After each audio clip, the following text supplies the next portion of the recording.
Psychic Radio Network and watching Moonstruck TV, enlightening television. Welcome. Time for Sacred Sessions with Jenna Harmon.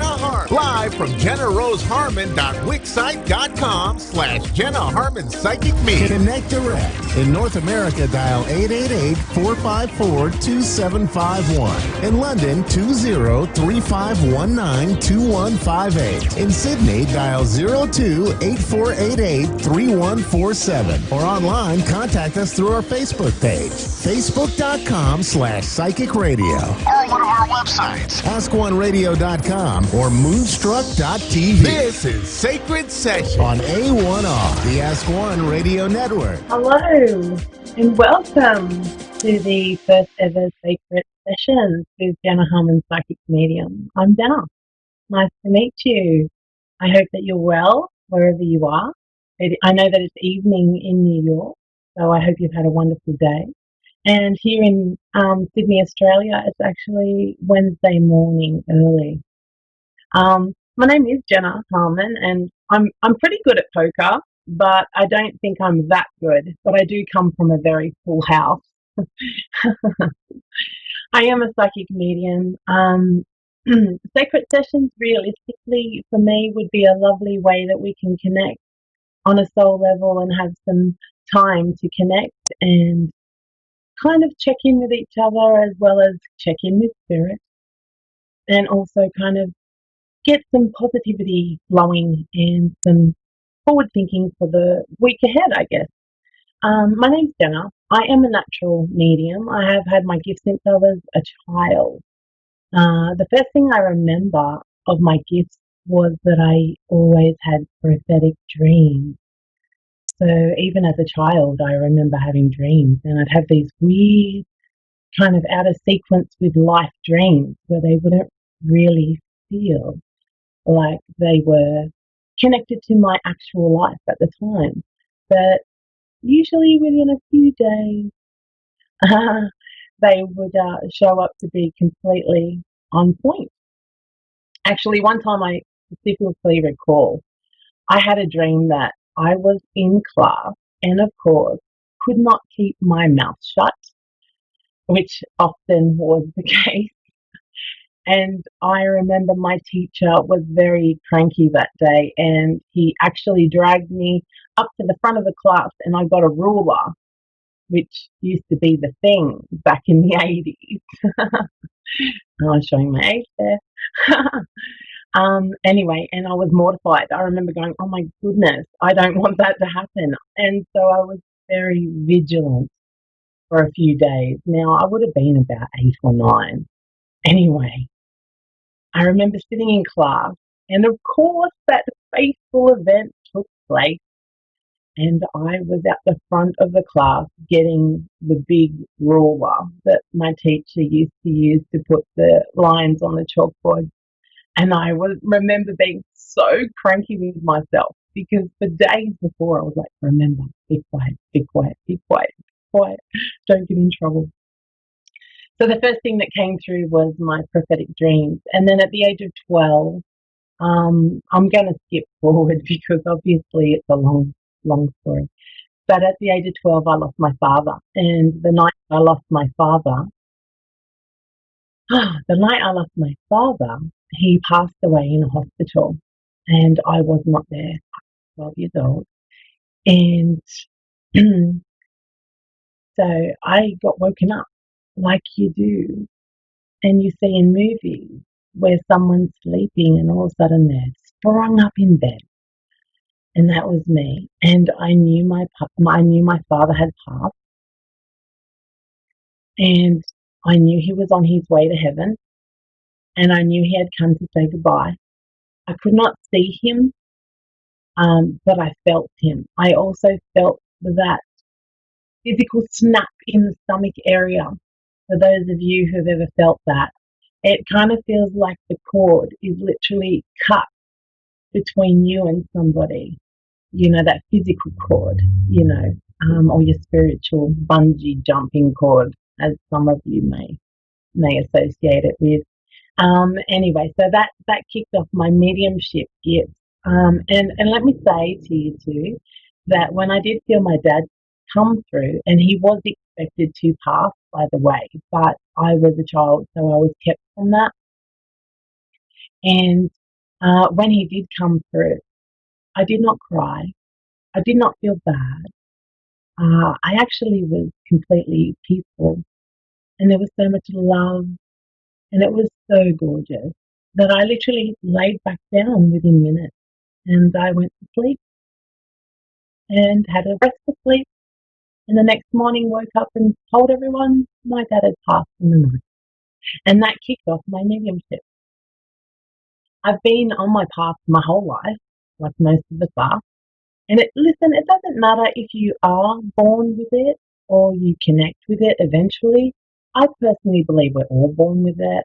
I do believe some children sort of kind of lose it, say about, 5, 6 or 7.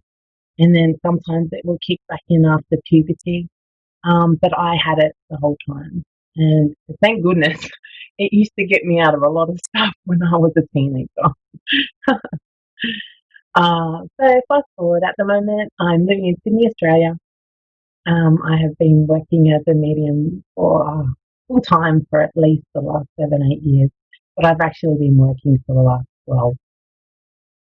I have 5 children at home. I am with my childhood sweetheart, who we have been married for 27 years. Yes, started young. But a lot of beautiful stuff's been happening, and especially this year. And I know that that sounds strange considering the way things are around the world. But I've actually found for me, um, it's kind of made me reassess my life and my journey, what's working and what's not. I'm actually really fortunate to be here with you all today. It's an amazing thing, and I cannot wait to spend our sessions together. I was just published in a spiritual magazine called Shine Your Light, that is from New Zealand, the UK, and Australia. But anyway, enough of me. I don't want to talk about me. I want to connect with you. So at the moment, we're going to connect with Megan, and Megan's from Masterton, New Zealand. So Megan, come on down, neighbour.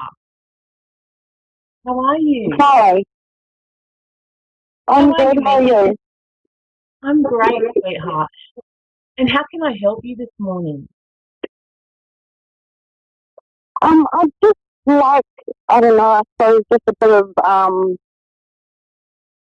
oh, like just insight. I'm currently going through a spiritual path of my own, which is kind of scary because it's like things are happening that I can't explain, and I feel things I can't explain, and like I feel like I need to know more, and there's more to know, but I'm not sure how to go about kind of reaching what I'm trying to figure out, because I still haven't quite figured that out yet. And that's fine, Megan. If that Nothing makes has sense. to be today, 100%. But what I can tell you is, the messages I'm getting for you, sweetheart, is that you actually have some beautiful teachers coming from where you're at in your location. I want to say there's a possible 2. I want to also say that the month of October comes through as significant. And I also want to say to you that I feel like this is something, as I said in the beginning of this segment, that this is a natural ability of yours. So whether you do remember having this as a little kid, or you saw things maybe as a child, or you were just a sensitive kid that picked up energy, I don't actually feel like this is the beginning of your journey. I feel like that your journey was just on hold, and you're now back to that path, and you're going to start again from that destination. So, sweetheart, I feel like with most of the shift that's going on in the universe right now, a lot of us are awakening. What So was it? those, Sorry, what was that? Sorry. I said that with the energy that we're all going through right now, a lot of us are awakening. And I feel like that's where you are too. I also want to say that I feel like the older lady in spirit, that would have been the grandmother, is definitely around you. And she wants to know that she's supporting you and loving you. She's trying to say, please don't be afraid, that everything is okay and fine, and that nothing can actually hurt you or disturb you. It may come through a bit as a fear because it may be something you're not completely connected to or familiar with right now, honey. But that does not mean anything negative, bad, or not proceeding as it naturally should. I do believe, as I said, that there will be a flyer, I believe, that you will see around your town, around where you live, and it will be of a group or a meditation group, something like that. And I feel like that may be the connection of where you find this next handout in your journey. There's teachers coming for you, sweetheart. There's more to be developed here. And I actually want to encourage you to start to meditate, look after yourself, body, mind, and spirit, more water, more rest, all that sort of thing. Please just remember that nothing can ever hurt you, and that you are always in control. And you're always. Are you able to tell me if there's possibly any messages from anyone from like the other side and who they're from? Yes, as I said to you, sweetheart, I felt that there was a grandmother figure that came through. She came through very feminine. I'm not sure. It makes me feel like she was connected to your mother's side of the family, only because of the femininity. She comes through very maternal. I get a lot of yellow, and I get an apron around her. So she makes me feel like she was either a very homebody, a big cook, that sort of thing. I feel like there's an N connection. So I don't know if that's for her family, more so, because I didn't feel it was for her. But she wants you to know what connection, sorry? There's an N, letter N, or like Nellie, Nathan, Natalie, Nicole, an N, and she wants to say to you that she's very much around you, she's loving you, and she wants you to look out for the signs. So she's talking butterflies and birds and feathers. So she will give you signs to let you know she's around. Listen, darling, thank you so much for calling through, Megan. We're going to have to leave it there for now, sweetheart. But thank you so much. Wow, it's gone quick. I would love to be able to read the world, realistically. But my aim is to literally help heal those that, one step at a time and one reading at a time, one connection at a time. Sacred sessions with me will be very down to earth, very natural, very easy to explain and to understand. And that's what I'm hoping, to connect everyone to their power, to their peace, and to their path. And I hope that you've enjoyed my little first sacred sessions for Jenna Harmon Psychic Medium, and I hope that you can join me next week, and I hope that maybe you're the one I read next week. So thank you for joining me.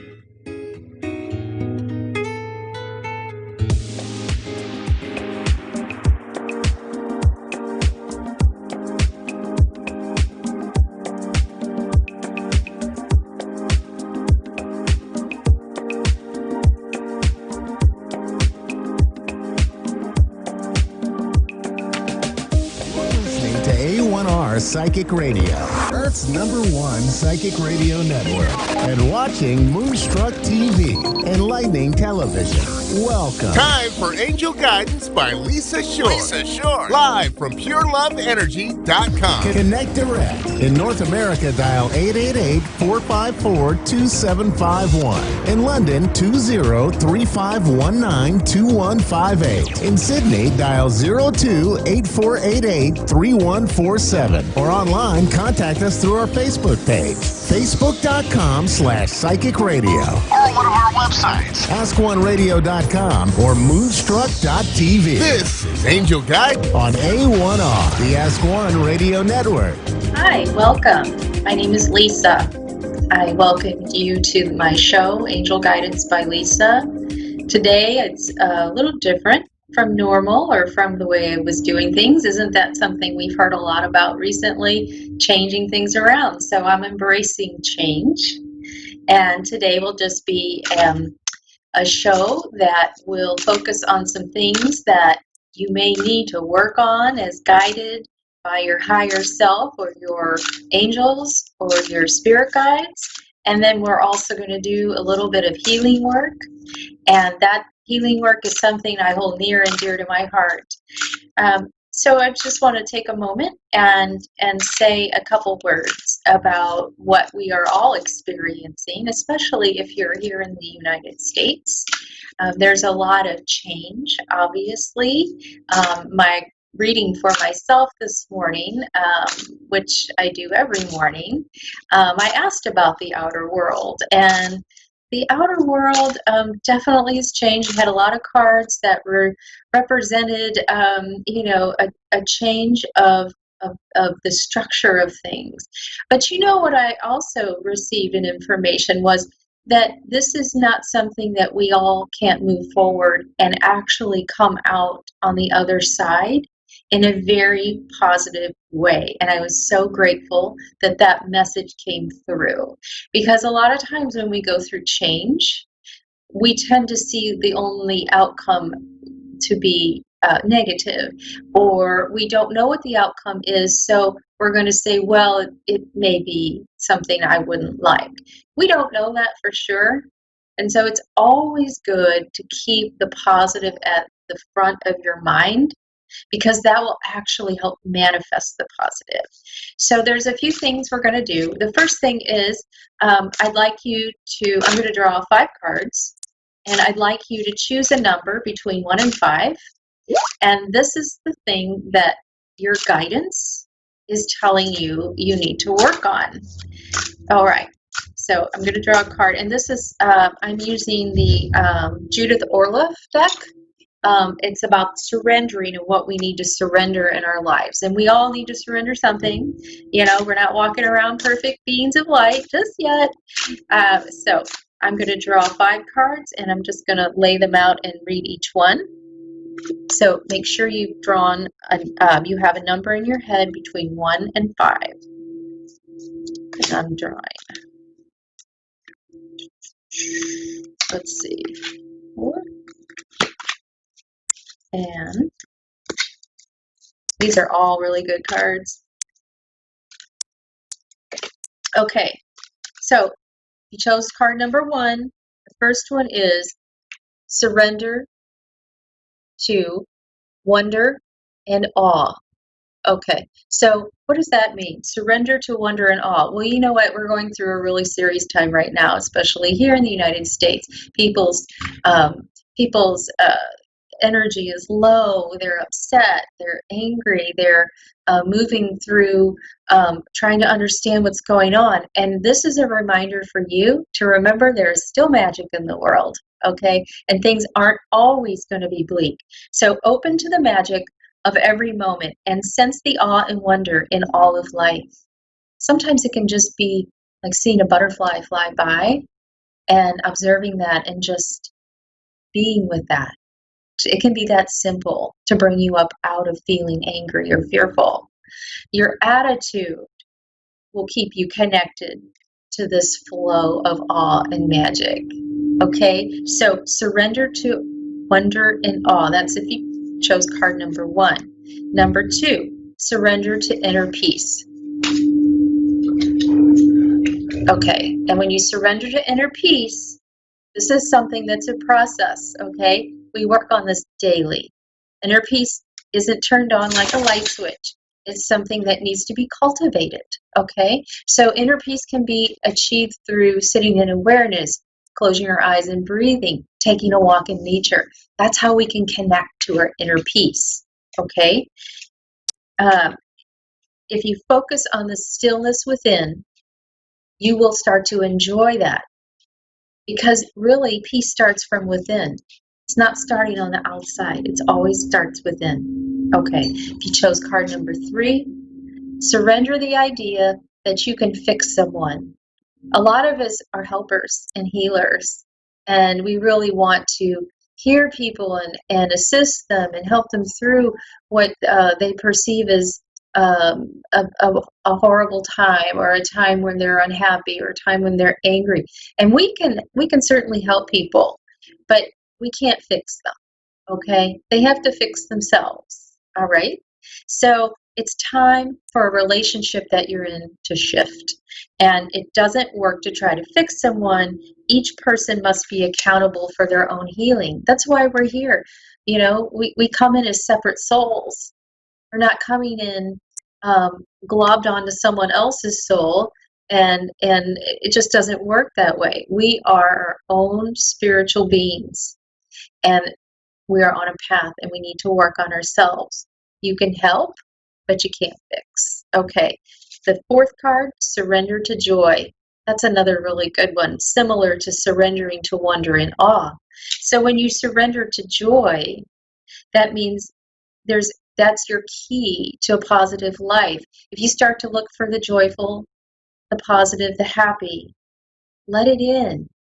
Stop looking at what can go wrong or can be negative or won't work out the way you think it should. Because a lot of times Spirit has a way of giving you something as an answer to, like a prayer, for example, that's not exactly what you thought it would be, but it worked out better. I bet some of you have actually gone through that. So during hard times and easy times, surrender to joy and start to figure out what brings you joy and bring that into your life every single day. Okay, the next card, surrender resentments. Okay. If you resent something, that means you're upset about it. You're angry. There's something inside of you that's saying someone else has something, or someone else is doing something that way, and I don't like how it's working for them, and I don't like that I don't have it. Okay? That is only going to continue to bring into your life more resentments. If you hold on to resentments, like you haven't forgiven someone for something, you're really only going to poison yourself. Okay? So try to forgive others for their shortcomings and keep moving forward towards positive situations. So don't hang on to what is something that you would consider to be wrong about someone. Let it go. You're only going to bring yourself down. Okay, so those are the 5 cards. Surrender to wonder and awe. First card, surrender to inner peace. Second card, surrender the idea that you can fix someone. The third card. The fourth card is surrender to joy. And the 5th card is surrender resentments. Okay, now, whatever card you drew is the card for you during this mini healing session. And I want to share some healing with you. Part of the reason why I share healing is because I can tell you, till I'm blue in the face, what the message is. But if we don't actually take action and work on it, we're just gonna, it's not gonna change. Okay? So what I'd like you to do is close your eyes, relax, deep breath. If you receive from me, if you receive this healing, I want you to accept it now. And some of you actually may notice light, you may notice vibration. This is Reiki healing, so you may notice some things that are going to shift in your energy field, and that's perfectly fine. So take a deep breath and release.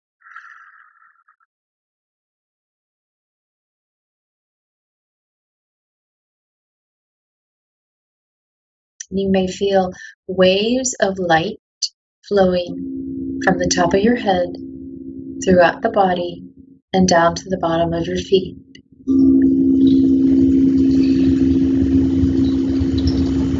I'm feeling someone is having some energy in their hands, some heat or light, some tingling, vibration. That means you are a natural healer. I'm feeling an expansiveness and an opening of the heart area for someone right now.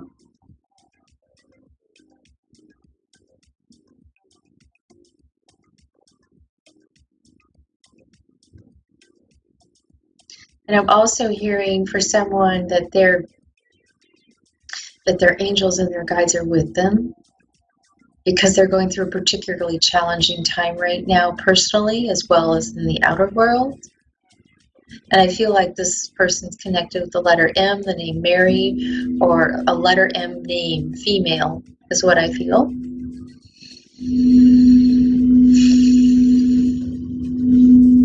Remember to breathe.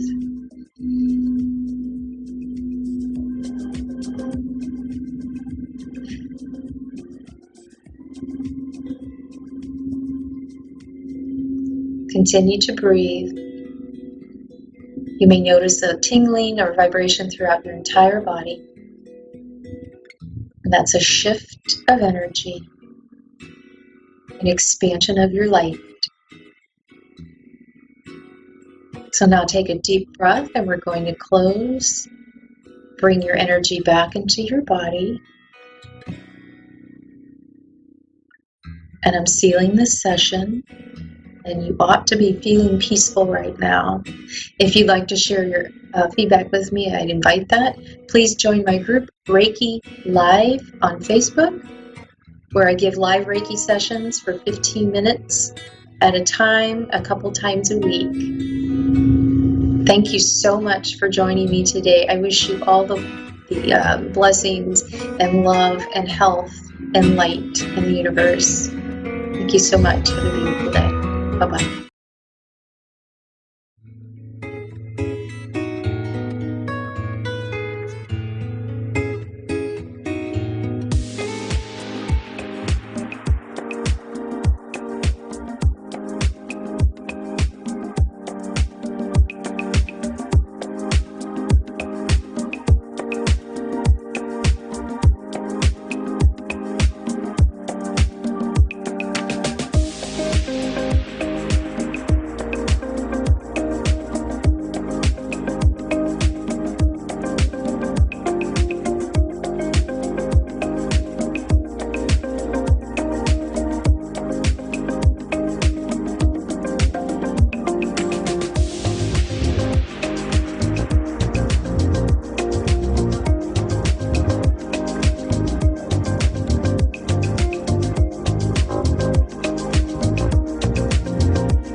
listening to A1R Psychic Radio, Earth's #1 psychic radio network, and watching Moonstruck TV, enlightening television. Welcome. Time for Psychic Paths with Suzanne Marie. Live from PsychicPaths.com. Connect direct. In North America, dial 888-454-2751. In London, 20-3519-2158. In Sydney, dial 02-8488-3147. Or online, contact us through our Facebook page, facebook.com/Psychic Radio. Or one of our websites, AskOneRadio.com or Moonstruck.tv. This is Psychic Paths On A1R, the Ask One Radio Network.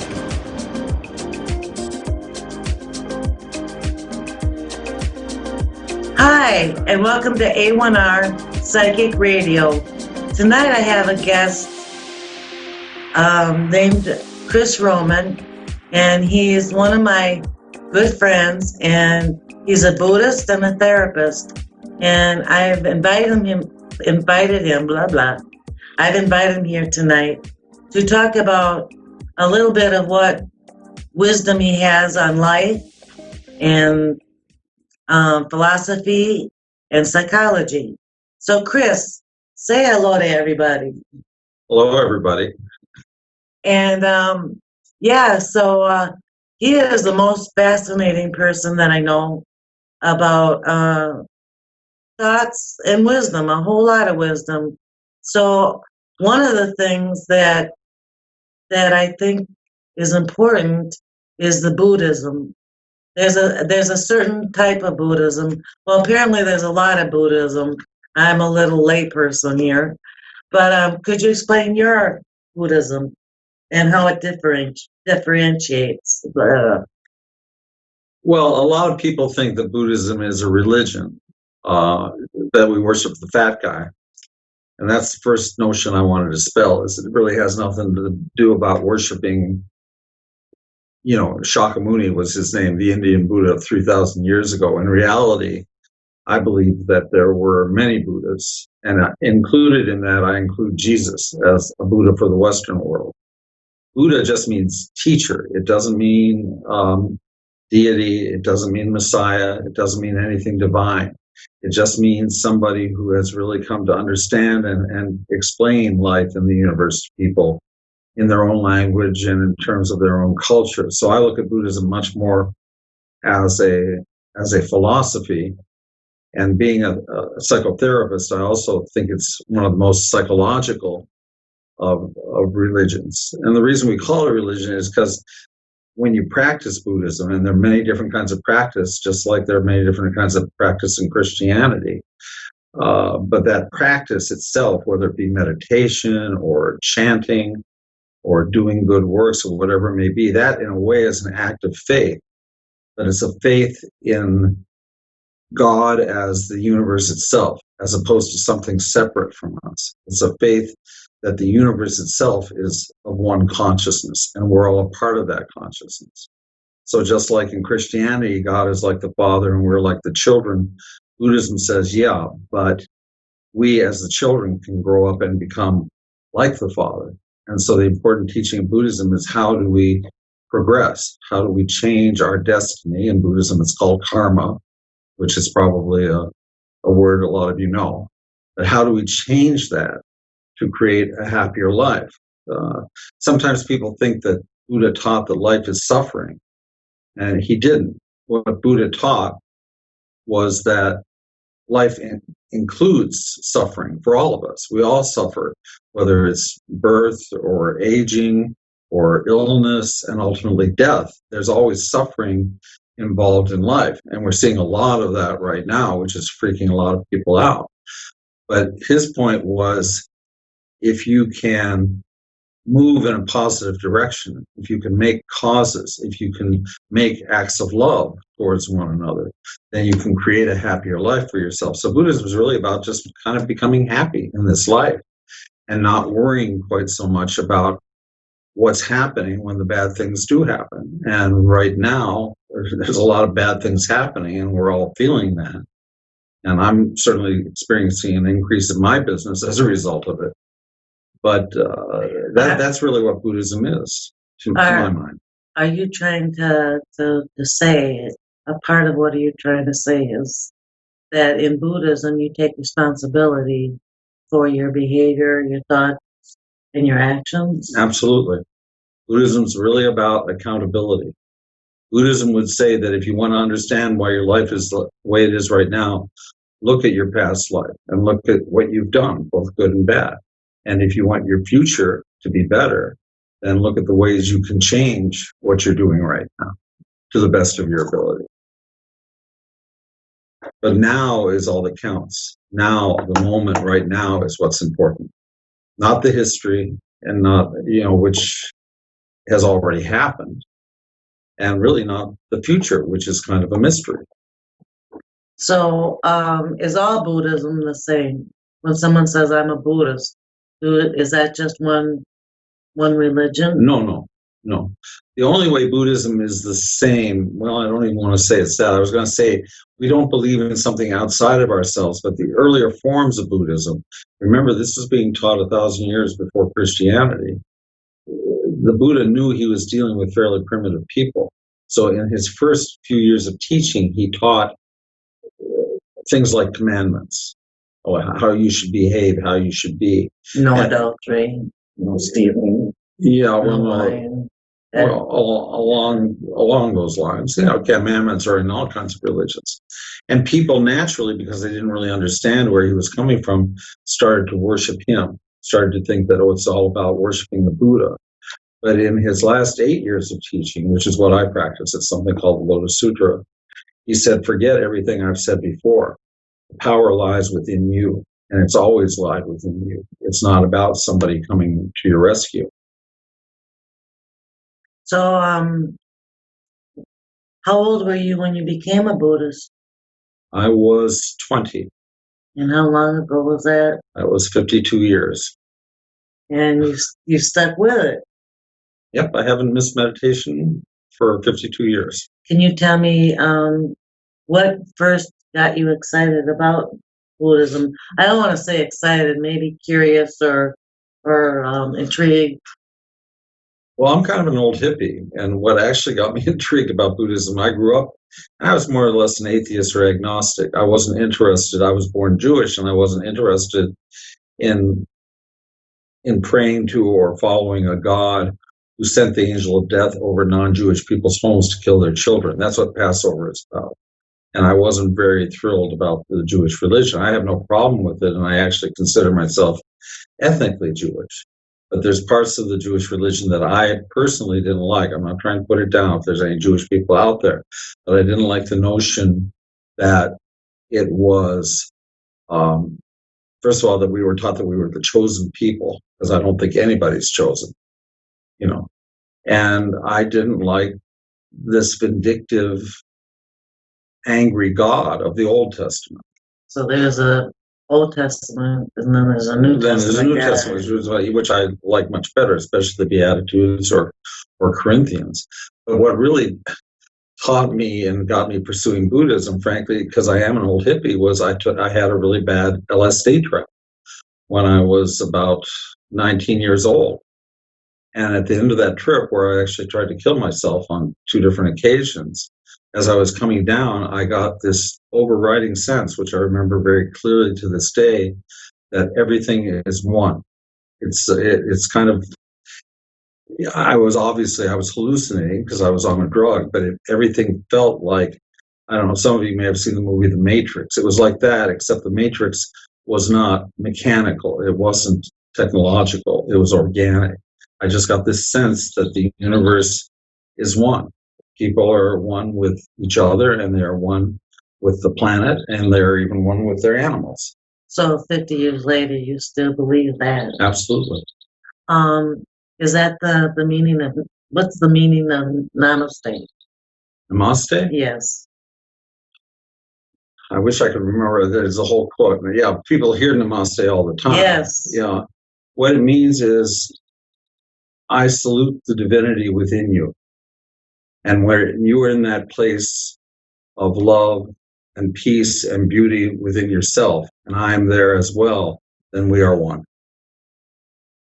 So there's much more to it. It's not just hello, goodbye. So how do you infuse your philosophy into your therapy, and how do you see that transforming people? The main way I use it in my philosophy or my psychology Yes. is to explain to people that they are accountable, for what's happening to them to some degree, and that they can change if they are willing to make the changes that essentially involve them changing their attitudes toward other people and the way they express their love to other people. One thing I do a lot of is teaching people about something called nonviolent communication, which is a kind of communication that instead of saying to another person, I don't like you, or you did this, or you said that, or I think your attitude was that. Instead, you talk about what you're feeling. I feel this way when you do that, or I feel this way and I'm not sure why. Because when you talk about what you're feeling, you're talking about how you feel now. When you talk about what the other person did, you're talking about the past and it's already been done. So it's more important to talk about how you're feeling, and then hopefully the other person will join you in talking about how they're feeling.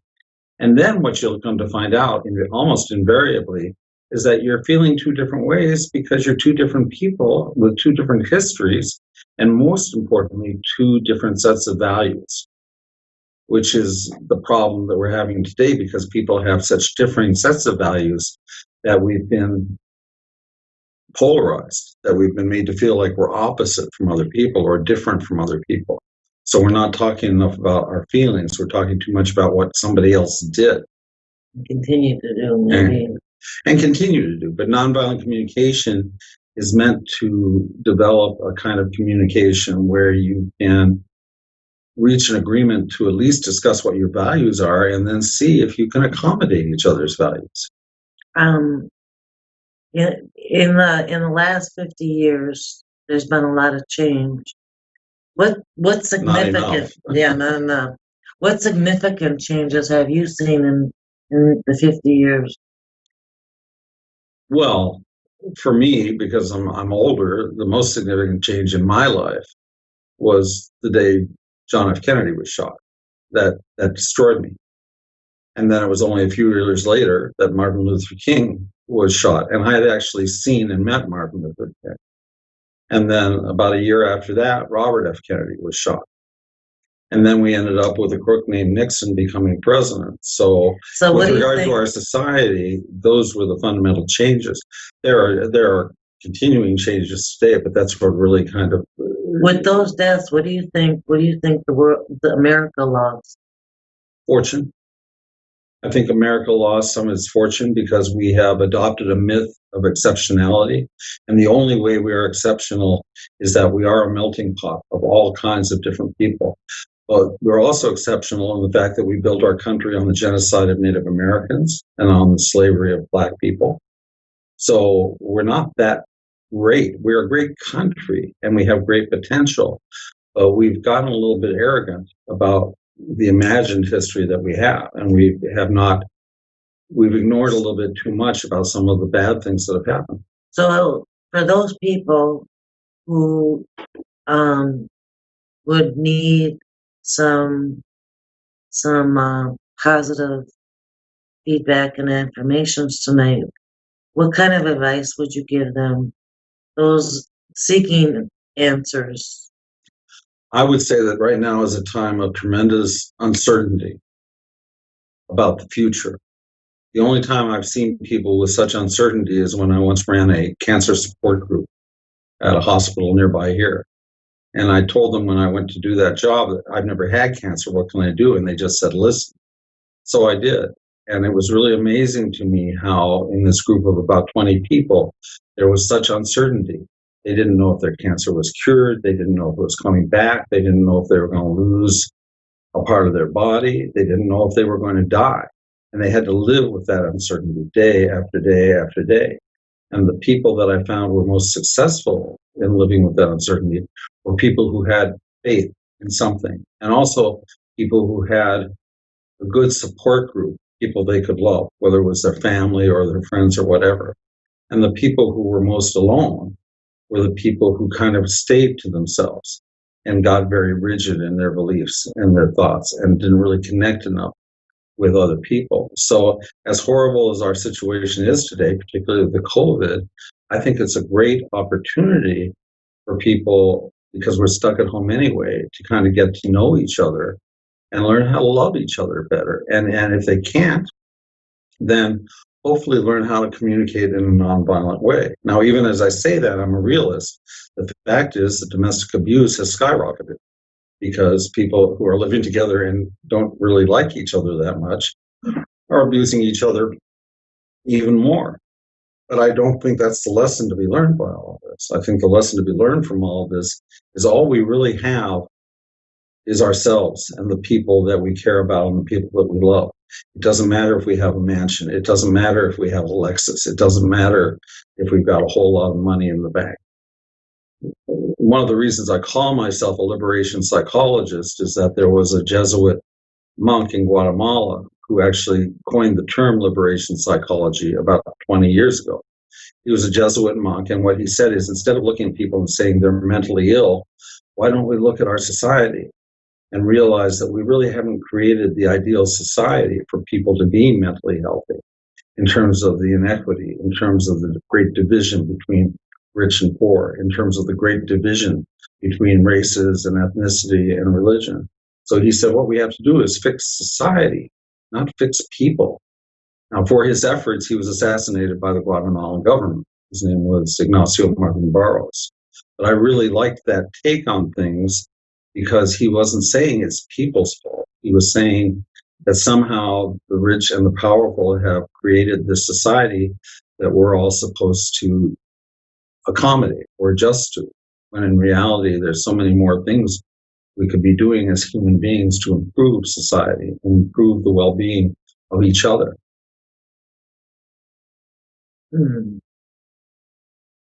So, that was an awful lot. So, in your therapy practice, when you're doing the therapy, which you're doing an awful lot, what gives you hope? What gives me hope is that I still believe that people are essentially good, even though there are a lot of people today who believe that people are not essentially good. One thing Buddhism says is that we're all Buddhas and we should dignify each other. That's what Namaste says. Namaste says, I respect and appreciate the divinity within you. And when you're there and when I'm there, then we are one. And I believe that. I believe that human beings evolved. I think the big mistake we make as human beings is we're not done evolving yet. There's more to go. I don't know if it's science fiction that we're all going to get really big heads and really little bodies or something like that.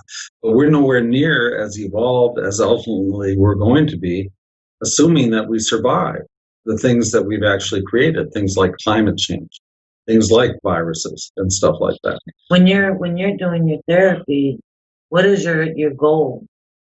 If you have a goal. My goal is to teach people how to make as many good causes as they can in their communication, in their love for one another, in their respect for one another. I always challenge people who speak disrespectfully of others.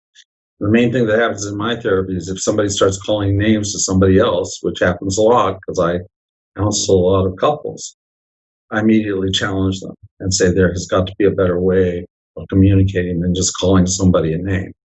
Unfortunately, when I talked about evolution before, our technology has evolved beyond our human capabilities. In the old days, I'm talking about the old days because I'm old, we would react to things in minutes or seconds.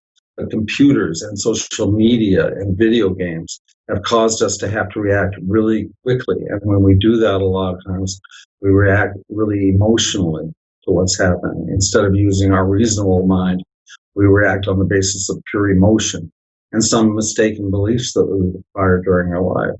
So the real challenge, I believe, is getting away a little bit from the technology that we think ties us together and get more into real life communication with other people. That's why I don't text, because text doesn't have a tone of voice. Text doesn't have an innuendo.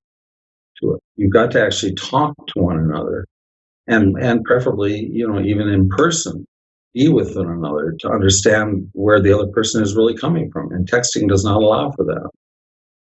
What do you see? What do you see? No, I won't ask you what do you see. What do you hope will happen for the future? I hope people will use advantage of this time to see how things need to change, to reorganize our priorities. We were not born to work 8 hours a day. We were not born to accumulate, if we're lucky, 1 week's worth of PTO. We were not born to make other people money. I think this is a time of creativity. And one good thing about the internet is a lot of people are actually making some good money and doing some really creative things, like you and like this radio station, using the internet. I think this is a really positive use of the technology. But, things like Facebook, which refuses to check the truth of anything anybody says, and just the incivility that has happened on the internet. Remember, the number one thing still on the internet for everybody is pornography. And that is not a particularly positive thing. So if we can use the internet to become more creative and more caring about one another, then I think it can be positive. But we have to get the technology under control, and it's not quite there yet. So, where can people reach you if they want to get a hold of you? Probably through you. I don't have a website. I work. If people want therapy with me, they can go to BetterHelp, because that's where I do therapy on BetterHelp. I do it on video. Is it BetterHelp.com? It is BetterHelp.com. And you're also on Psychology Today. I'm on Psychology Today, and I also have a website on BetterHelp.com. You can go to the website and see more about me. CRISROMAN. Yep. Chris Roman. Is there a little bit of hippie left in you? There's a lot of hippie left in me. All right. You know that. Well, I want to thank everybody for tuning in and watching us and learning more about Chris. And hopefully you'll come back and visit and be on air again. We appreciate that. Okay. Well, I will certainly try if I didn't wreck your ratings. Oh, and you can reach me, and Chris has a page as a sponsor, www.psychicpaths.com. I will be back next week with readings again, and I'm excited to do those readings for you and be of help. So have a good night, and bye.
listening to A1R Psychic Radio, Earth's #1 psychic radio network, and watching Moonstruck TV, enlightening television.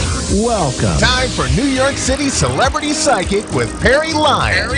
Live from PerryLyonsBrilliance.wixsite.com/Perry Lyons. Connect direct. In North America, dial 888-454-2751. In London, 20-3519-2158. In Sydney, dial 02-8488-3147. Or online, contact us through our Facebook page, facebook.com/psychic radio. Or one of our websites, askoneradio.com or moonstruck.tv. This is New York City Celebrity Psychic On A1R, the Ask One Radio Network. Okay. Hi, cats and kittens. Oh, ever since Tiger King, I'm not allowed to say that anymore. Hi, cherished ducklings. I'm really glad you're here. So, it's been quite a week. So what we're going to do first is draw some cards. I usually just draw 3 tarot cards to see what the psychic weather is going to be for the next week. And since I do them randomly, I don't look. They're in my little New Yorker bag that I got for free because the New Yorker did a piece on me. That was cool. I'm bragging. But you know what? I think women should brag more often. Because, at a party, you'll see men hanging out together and they're bragging to each other. That's how they bond. They brag about their accomplishments. They brag about, whatever. And then women, I've used to hear, will sort of bond over empathy and sympathy, but they'll bond over,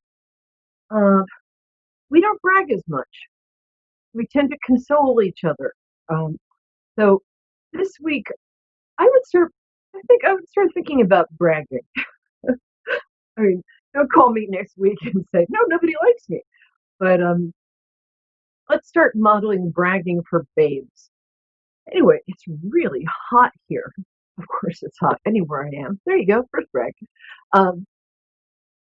And I'm going to do the tarot weather. Right before I do that, I've been talking about quickly showing you how to do a dream board. So very quickly, this is one of the most effective techniques I know for drawing things into your life. Get a board, get a big piece of paper, one of those big cardboard things. Like I had to explain what paper was to you. Anyway, and then what I do is I go online. I either use old magazines, but there are not so many of those anymore. So there's this, you can find these things, it's called 200 Best Art Photography Worldwide. It comes out once a year, and you can usually get it secondhand for $1 or $2. And it's got, so pick an area you want to concentrate on. Sorry. If you want to concentrate on love, go find what's called, oh, hi, Barbara, I'll be with you in a minute. Go to what's called a feng shui, FENGSHUI website, and just look up like the map of the house, or the apartment you're living in, and pick the area that has to do with romance or work or, I don't know, llamas, whatever you're into. You're going to do one about romance and you want to attract the perfect person into your life. Go through a book like this and don't overthink it. I'm going to show you some of these pictures. Like, pick anything that makes you feel good.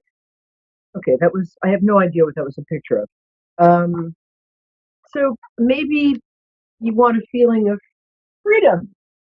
You pick a beautiful landscape, or you pick a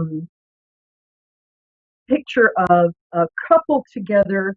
If you want to get married, like pick a picture of a couple like that who are very bonded and very close.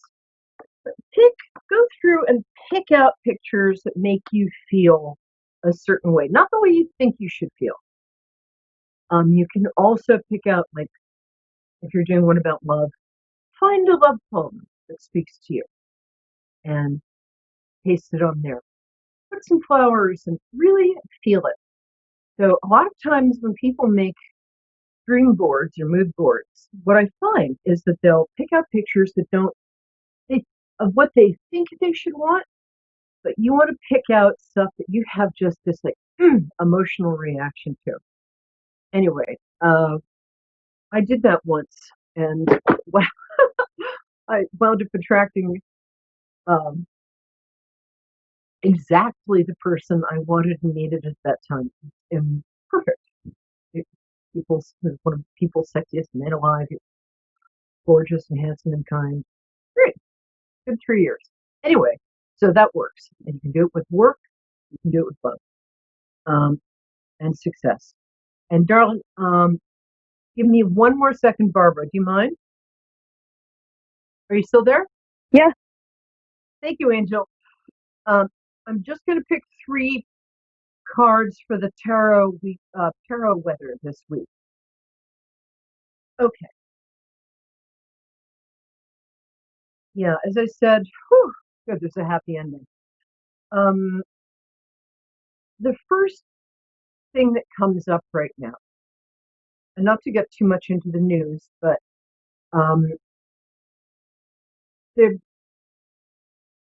right now people are looking at what's not working. You see those 3 spilled cups? And that's good because you have to look at what's not working in order to, I'm sorry, I'm so bad at this, in order to make it work. But when they turn around, they'll see that there's hope. There's 2 golden cups on this card. And it's the 5, which is the number of change. So we're having a hard time right now in our society with a bunch of issues. Huge surprise. But they're more like birth pains. You know, it's like we're giving birth to a better time. And in order to do that, we have to look at the problems nobody's been speaking about for 300 years because sunlight is a great disinfectant.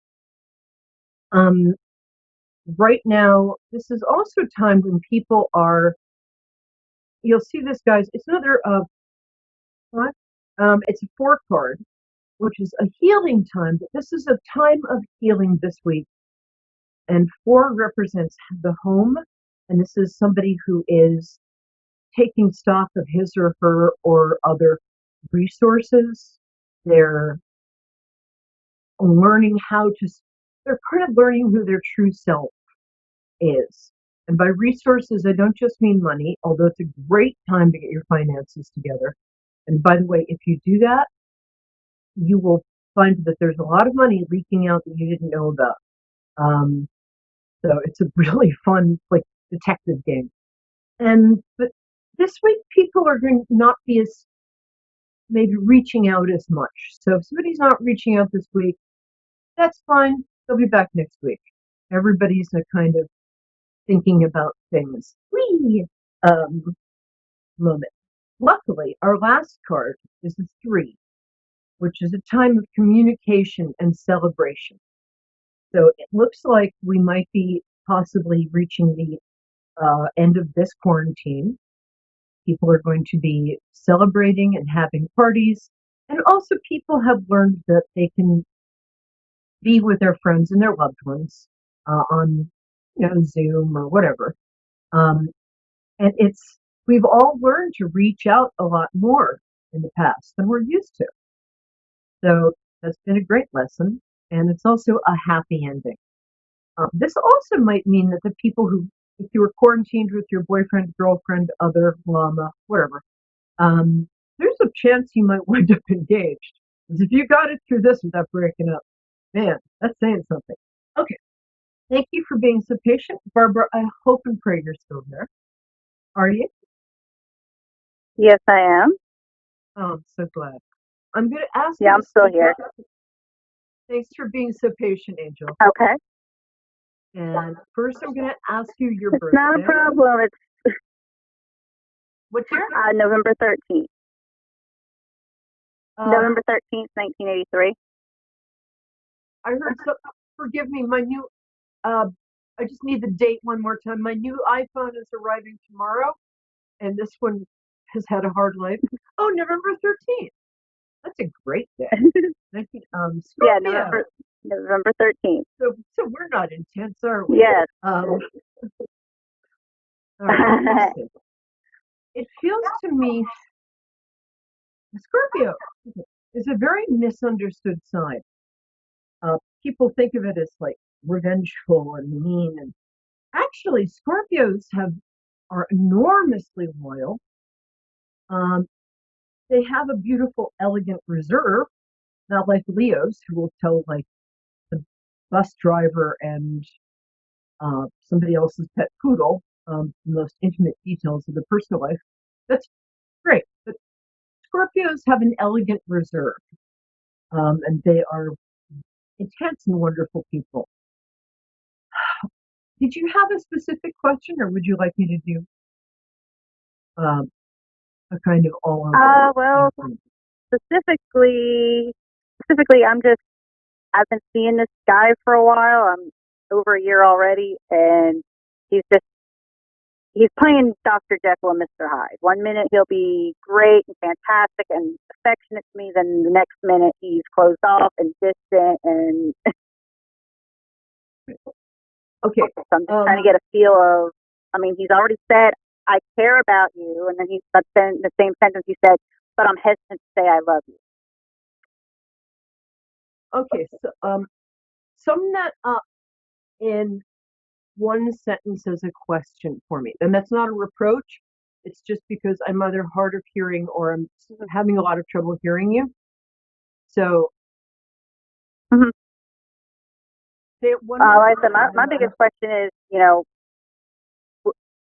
question is, where are things headed with the guy I've been seeing? Is this where I'm supposed to be at with him, or because it's just, like I said, he'll play Dr. Jekyll and Mr. Hyde. Okay, got it. Thank you, my angel. What's his birthday? Or you don't have to tell me. You can just sort of beam it to me. Chris. What? His first name's Chris. His first name is Chris. Or first name, Chris. Okay. Yeah, and he's a Capricorn. You know what I've discovered? It's a little bit of a rough week for Capricorns. It's a bit of a rough week for everybody. It's going to get better, but I'm not going to lie, people are feeling confined. And as I said, people are also withdrawing this week. The card I showed you earlier with the man who's hugging the coins to his heart, and it's a man who's withholding his affections and attention for some reason. It feels like, well, for one thing, he's worried about something he's not telling you about. You'd be surprised how many people have big problems that they don't tell the closest people to them about. In his case, I believe he's going through some sort of financial blip. Not entirely surprising, but I think he wants to sort of look like a hero and look good to you. So I think he's kind of vanished a tiny bit until he can feel more confident and more like he deserves you. He was in a long-term relationship when you guys first started seeing each other. They weren't together, but he still had feelings for her. He's finally let those go. Yeah, he had just gotten divorced. He had just gotten divorced before I met him. So when what? Give me subtitles, producer. He had just gotten divorced before I met him. Yeah. Well, he was having a hard time. The reason it was easier for him at the beginning to be more present is because he didn't have that much invested in some way, but then he started to really have feelings for you. And sometimes with certain genders, yeah, okay, he just got divorced. Yeah. So he's he was a little gun shy. I always used to read that word as gun shy when I was a kid. You just see it in the page. And he had a lot of trust issues when he met you because uh, this woman was not honorable. And if she's watching, dude, straighten up and fly right. Anyway, so he doesn't trust women, but he does trust you because you have a good character. You are, in fact, a good person, and you work on it. And it's really nice. Thank you. Thank you for doing that. So, he will be back. He will.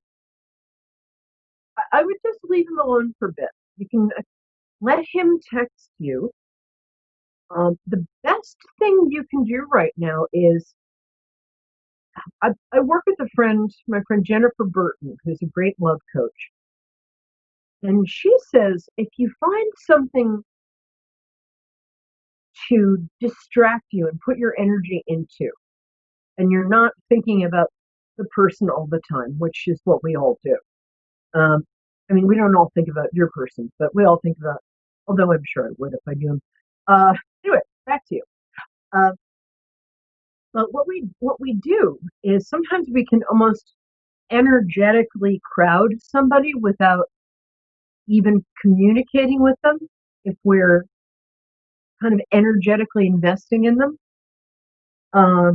When we consciously pull our energy back into ourselves, doing something we love, songwriting, gardening, human sacrifice. Okay, maybe not that. But if you keep yourself busy with finding and learning new passions, you'll get absorbed. And nature loves a vacuum, or is it nature abhors a vacuum?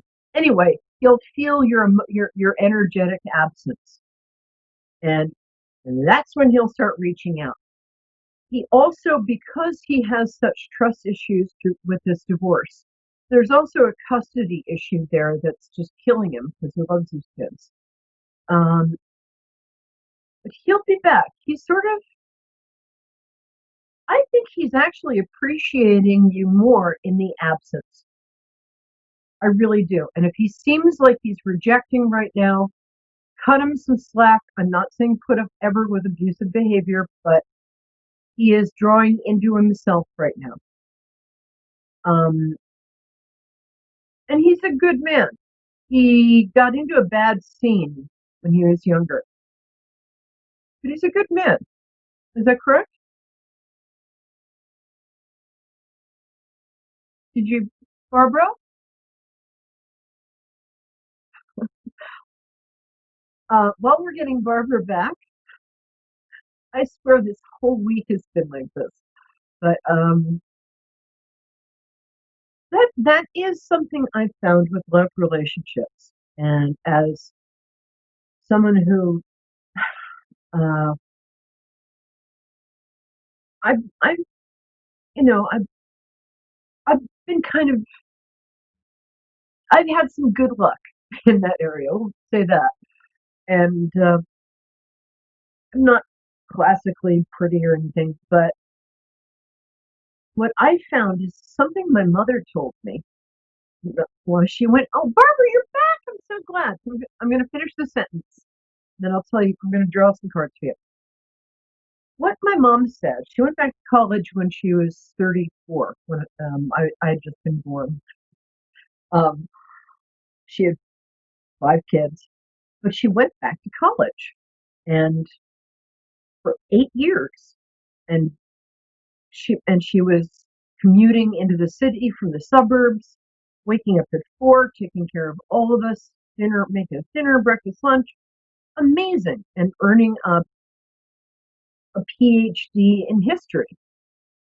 So, and she was very happily married, luckily. And she said, during that time, I have never had so many men hit on me, proposition me, offer to marry me. And she said, there's never been anybody for me but your late dad. But she said the secret to essentially getting any kind of partner you want. This works especially with men when women do it, is be busy and take this time to really, you've already found out that you're good at a couple of things you didn't know you were good at during this quarantine time, right? Yeah. So it's the same kind of thing. Good. I'm glad. Yeah. And there's some skills you really didn't know you had. And I think one of them really surprised you. So let me just see where it's going with this guy, Chris. Give me a second. Archangel Raphael, Archangel Gabriel, Archangel Michael. Oh, there you go. Okay, the first card is a Capricorn. So this is the card of a man born under an Earth sign. Capricorn, Virgo, or Taurus. Mostly, yeah, let's start. Sorry, love. I'll put it back over here, shall I? Mostly it is a Capricorn man, I've noticed. And usually under the age of 45, which I'm going to guess because he sounds young. And yes, the next card this is the Wounded Healer card. You can see this card. It's the Nine of Wands. This guy, poor guy, he's got a bandage on. He's been hit by 8 sticks in the background, but now he's got his own wand. He's got his own power back. He's learned from his bad experiences, but he's making a decision now not to be embittered, but to be empowered. And that's what this card is all about. So you're dealing with a wounded man who is healing. And you've got a really nice frequency. So it's interesting. Right now he's being offered a great thing. This card is normally right side up, and it means he knows there's a hand coming out from a cloud offering him a golden cup. I mean, and he looks a little bored with this. But it's not that he's bored, it's just that he's still a little shaken up. He doesn't know if he wants to take an emotional risk. I might just keep this card here because it matches my scarf. He's already got 3 cups in front of him, and he's like, I don't know. He's a little scared. The card was upside down, so it means that energy's there. That's sort of what's happening. And he's, again, as I said, he's using this time to make a decision. I think that this doesn't look like it's a good card. It actually is in this case. So he might vanish for a bit, but the outcome card for you here is the Strength card. This means a couple of things. This means a woman finding her own strength. It means a woman finding. Did you recover recently from a chronic illness of some kind, or this could be somebody? I had a shoulder injury back last summer. I'm very glad you're over it. Yeah. The shoulder, when you have a shoulder injury, often that means that you just feel responsible for everybody and everything. And I love you for that. But sometimes we have to just help who we can in the best way we can, but start taking care of ourselves too.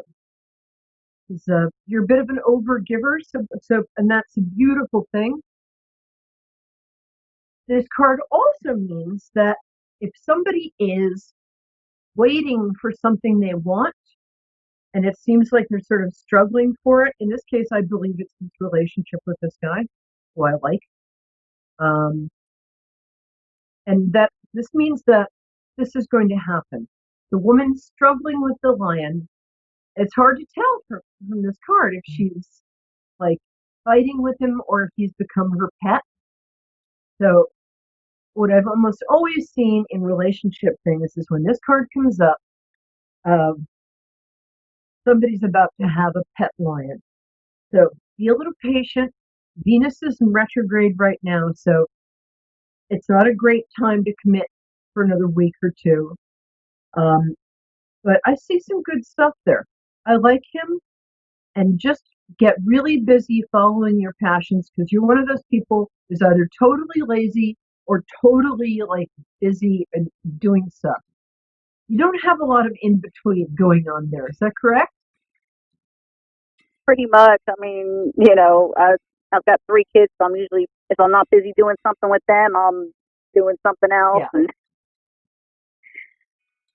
So you know what I mean about I know your kids keep you busy. Yeah, Next time you for call, sure. we'll talk about your kids because you've got some great kids. Don't worry about them. Enlist them in house projects. You got 5 seconds. Help them, have you decorate, stuff like that. Okay. Love my cherished ducklings. Barbara, thank you for calling. We'll get to everybody else next week. Moonstruck, 9 p.m. EST. I'm Perry Lyons, and this is from, well, it would be New York, but right now Maryland. Take care, dears. Bye-bye.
Listening to A1R Psychic Radio, Earth's #1 psychic radio network, and watching Moonstruck TV, enlightening television.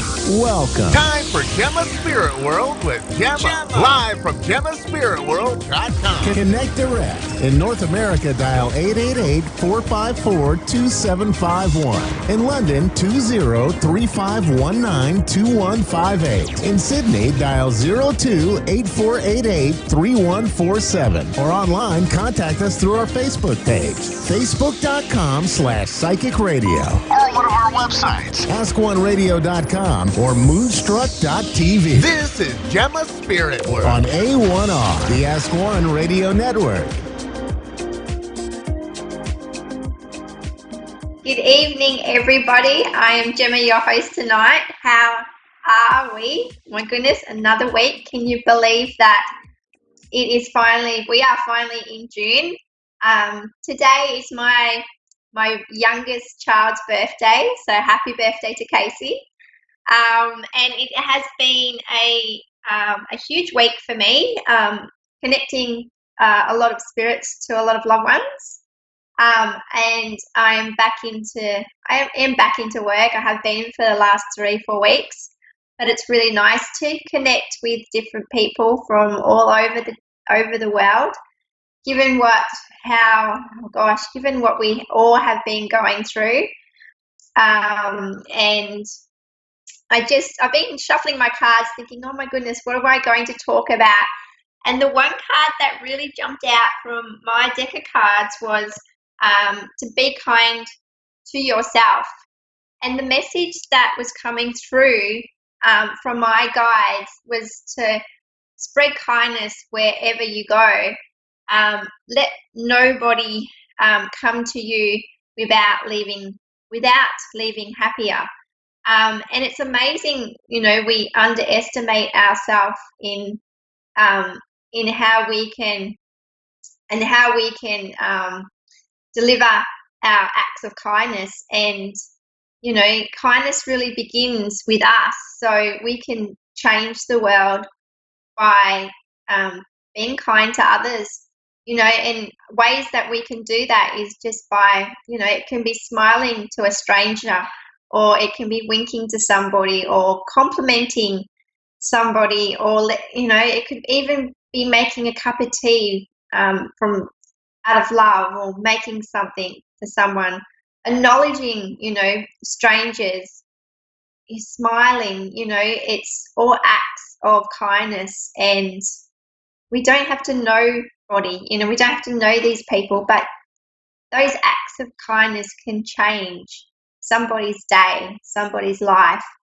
And it can also spread kindness, and it's it starts within us. So my message from my guides today is to begin that kindness, and it makes us feel good. It feels good to receive a smile from a stranger, or to receive help from somebody we don't know. And that gesture just shows that there is still love in our world. We are all connected as one. Let's support each other, let's be there for one another, let's show love, let's just help. Let's reach out. And it all comes from our heart. So yeah, let's all come together. So spread kindness, spread love, and lift our vibration up. Let's create a happier world, a safer world for all of us. Let's accept one another. So yes, that is my message. I am going to connect with some callers. We have Kristen in New York, USA. Hello, Kristen. How are you tonight? I'm good. How are you, Gemma? Very well, thank you. How can I help you? I'm just looking for any messages. Yeah. Okay, a message from loved ones, or just message from your guides? Around you at the moment, I have two. Oh, sorry, was that love? It would be a message from loved ones who passed. Sorry, what was that? Sorry? I'm just looking for messages from loved ones who have passed. Oh yeah, definitely. Sorry, I have two. That's what I thought you said. Okay, so I've actually got two lovebirds come in. I know that as we were connecting, I had two yellow birds fly in, and this lets me know that when I see the two lovebirds, I feel like it's two. Okay, I've got two lovebirds around you at the moment. Let me see what's going on here. Okay, so I have a younger male energy coming through at the moment. He's letting me know he was in his 30s. Do you have somebody close, a loved one close to you that passed away in their 30s? A younger male. He's also letting me know that he was. Yep. Oh, yeah. Yes, that would make sense. My boyfriend passed away when he was 29. Okay, yes. And the love of your life, because he's brought through, he's letting me know that he is here with you. He's always around you. Were you engaged at the time? Because he's showing me the connection that you still feel him, you still feel his presence around you, but were you engaged with him at the time? No, I was not. Okay. So yeah, it's just letting me know the connection between you two were really strong. It was like you met, you had known one another quite a while before you met up. Is that correct? Yeah, yep. We met on the internet, so we talked for about a month before we met. Yeah, because it's very strong. He's also letting me know that he's always around you. Do you have birds around you at the moment? Is a sign, because obviously our loved ones bring through signs that they are around us, but does he have any connections with birds? Like, I've got yellow birds around you. Do you see a lot of birds around you at the moment?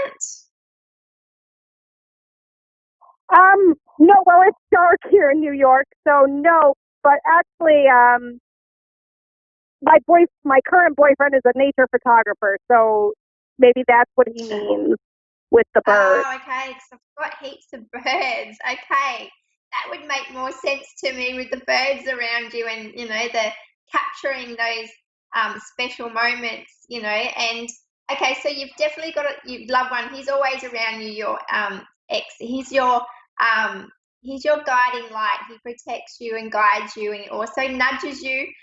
He's letting me know the message that's coming through is that are you in two minds with work at the moment? Like, he's showing me with work in two minds about wanting to okay, the message is to stop being in two minds. He's like,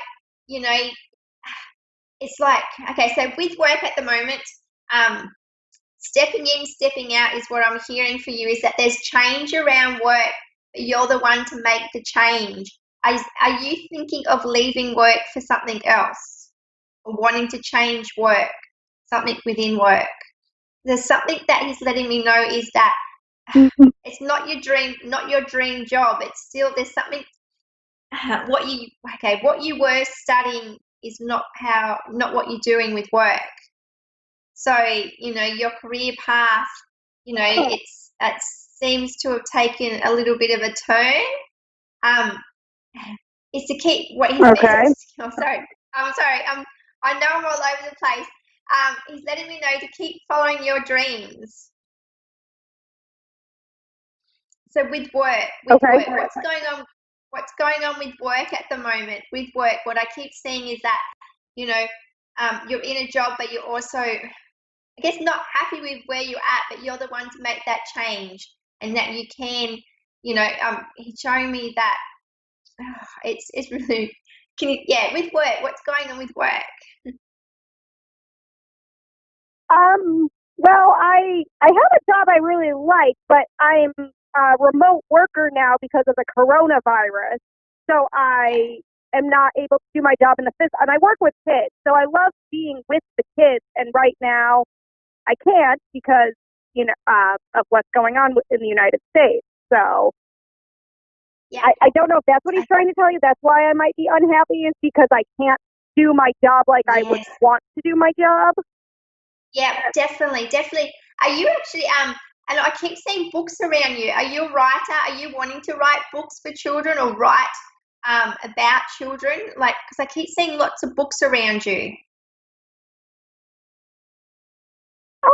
I like to read, and I like to read children's books. I mean, I've never really thought about writing one seriously, but that would be very cool if I could. Yeah, definitely. Of course you can. So what he's letting me know is that think outside the box, be creative in ways that you haven't been able to, put that creativeness. It's like this is the time to prepare what you want to do when you go back to work, but get creative. Your creative thinking is there, and it's to, he's just letting me know that,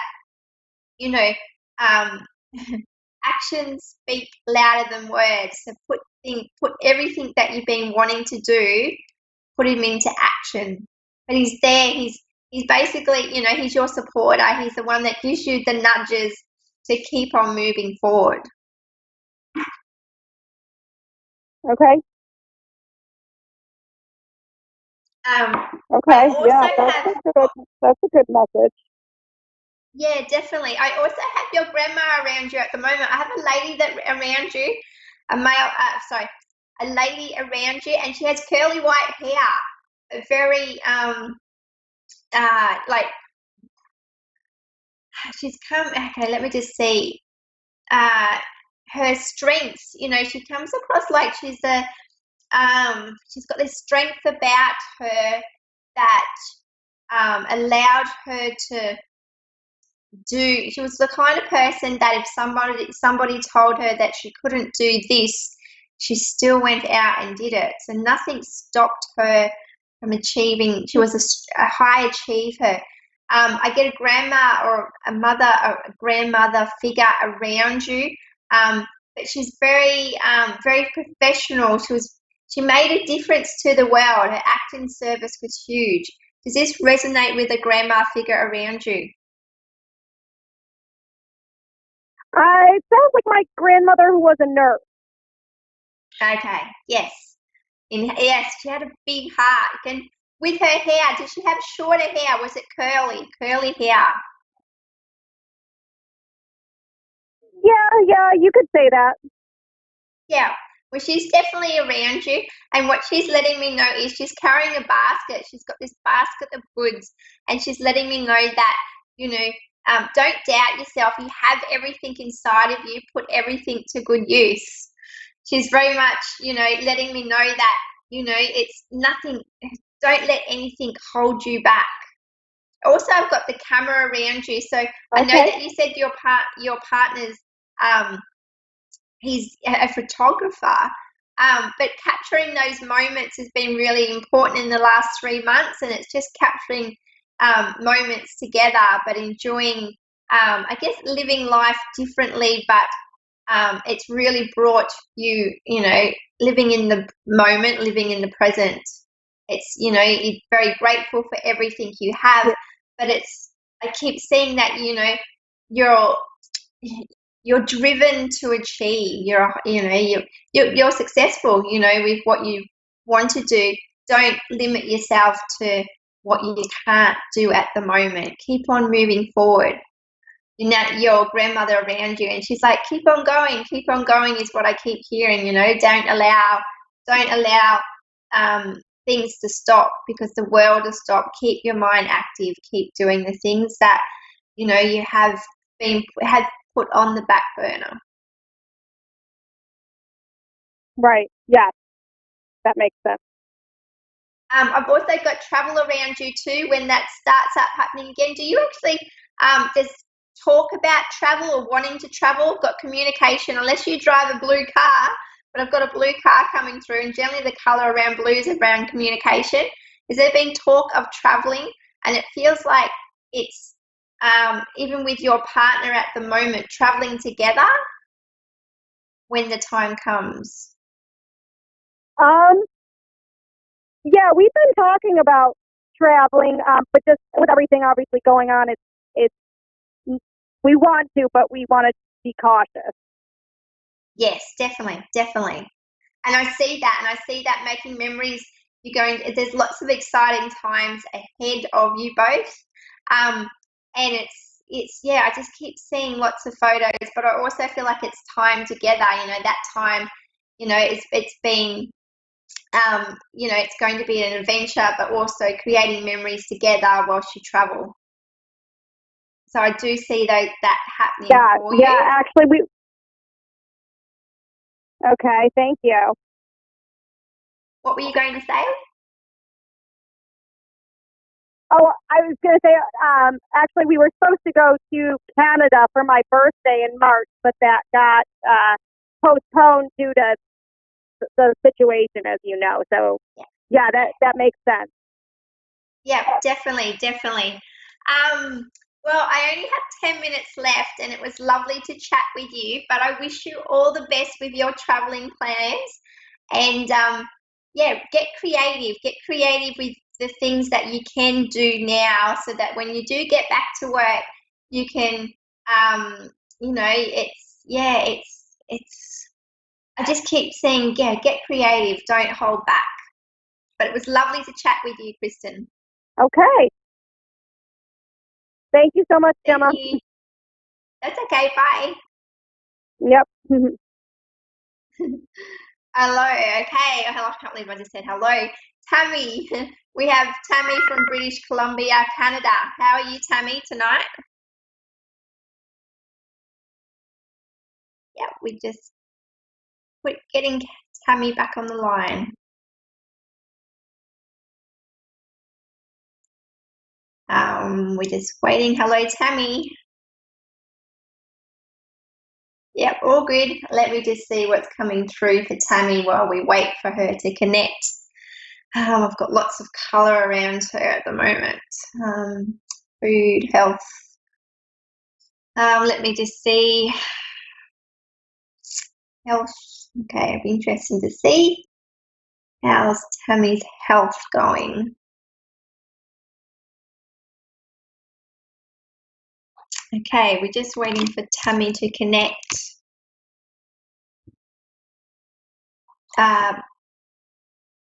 Okay, Tammy, hello. I'm good. How are you doing? Very well, thank you.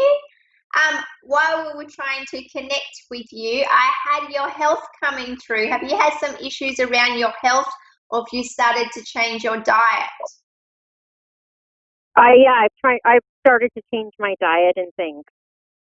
Yes, I had that coming through strongly, and it was letting me know that the little changes that you have been doing has been making a big difference. But it's so, it can be such a hard thing to do, but just keep on doing it, keep on changing something little each day, and don't give up, because it's making a big difference in regards to your health. But also, you're starting to feel better. You've got a lot more energy to be able to do the things that you haven't been able to do.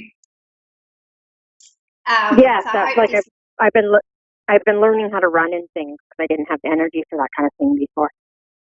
Yeah, definitely. I can feel it. And it's just surrounding yourself with positive people too. I know that our health, can be such draining and take a lot of energy from us, but surrounding yourself with people that you want in your life is also coming across strongly in a message from your spirit guides. Yeah, that's what I'm trying to surround myself with positivity people and things. Definitely. Well, it's making a difference, because I can feel your energy. And it's, life is also creating change in your life as well. And it's for the best. And it's something that, you've always gone out of your way for other people, and you've given so much to other people that they've taken advantage of that from you. And it's good to see that you're putting boundaries down and really keeping firmly with them, with the kind of people that you have in your life. I do see the word no, so you find it hard to say no. Is that correct? Yes, I'm really working on that. I have a hard time with it, and that's one of my things I'm working on right now is it's okay to say no. Yes, I totally agree with you. And it's like, definitely, and it's making you stronger, and it's also, it brings our awareness. You're aware of the kind of people in your life when you you're putting yourself first, and it's, you're getting confident, and it's knowing that you can't change somebody else's behavior when you say no to them. So, good on you for making these changes, and it's definitely, creating, it's just creating, let me just see, just opening up your world to better people, but it's more opportunities it's going to create for you to connect with other people in your life. Yeah, because I'm trying to change the type of people I connect with and build a better future and manifest a lot more things, because I've been ending a lot of karmic cycles and things. Yep, definitely. Well done. Like, I just can, I've just have this, celebrate yourself and how far you have come. I also, for you, I've got study around you. Are you studying at the moment? I've got lots of reading around you, but are you studying further in your studies? I might be going back to school, thinking about going back to school, but I've been doing a lot of spiritual learning and groups and classes and things lately. Yeah, amazing. I can, you're embracing change, you're embracing your spirituality, and it's, it's opening up who you are, and it's good to see that, you're standing in your power, and you're learning and you're growing, but it just also, it's shaping your future, and also your career, and in what you want to, because in active service you love to give to people, and it's I just can see everything opening up for you, so embrace that change, and yeah, it feels really good. Yeah, thank you for this confirmation, because I've been kind of just struggling and feeling a little bit like, am I going the right direction? I feel it, but it's just slowly getting there. Yeah, definitely, and that's it. It's all about the timing, as they say, and it's all meant to happen at the right time. Enjoy the process and keep on writing. I see lots of writing, whether you're journaling, but keep on writing down everything, because I know that you're sensitive in a way that you're very aware of people around you and energies as well. So, keep on writing. Yeah. The more you write, the more I can feel it. The more you can express yourself, and the more you can channel with energy as well, your psychic abilities. So it's, keep on doing what you're doing. It's definitely, it's clear. You're on the right path. Thank you very much for this confirmation, because I was having one of those days. The energy's been really intense today, and I just needed this extra upliftingness. Thank you. Yeah, and another good way is to put some music on, really move, dance, get that energy flowing through your body. It stops any stagnant energy in our body. So, keep that flowing energy going. Put some music on, raise your vibration. Thank you very much for that reminder as well. Yeah, definitely. And how else can I help you? Sorry. Do you have anything about my love life? Okay, your love life. Okay, let me see, because I've got two. Okay, I keep seeing two hearts in front of me, and what I mean by that's your heart, but I also see that there's somebody that it feels like you give a lot more than you get. So at the moment, it's I have 90 seconds, but I want to let you know that communication is the key. You express, but communication is the key. Keep expressing. Keep expressing, keep trying to communicate, and see how it goes is kind of the... Yes, definitely. Yeah. And definitely. You're upfront and honest, and hopefully it returns. The more that you can, the more you're expressing yourself, the more he is as well. I only have 60 seconds, but I'd love for you to follow me on my Facebook page, Gemma's Spirit World. Let's connect, because you've got such a beautiful energy.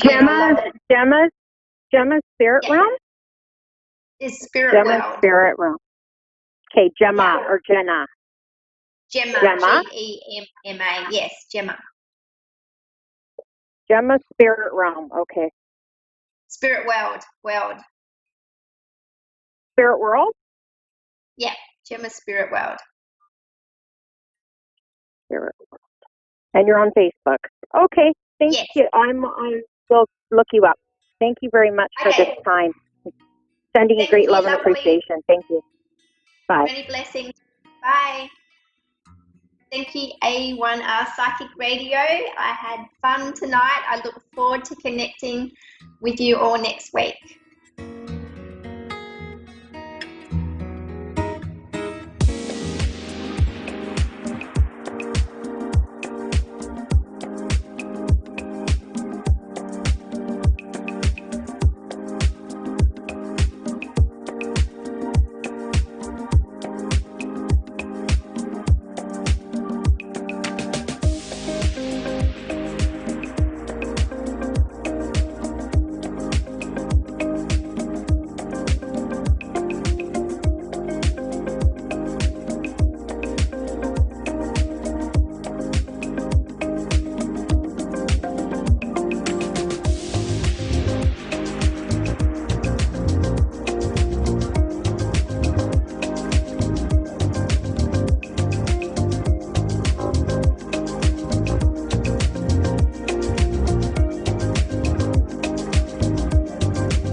Psychic Radio Network and watching Moonstruck TV, enlightening television. Welcome. Time for Persian Medium I Am Power with Fia Johann.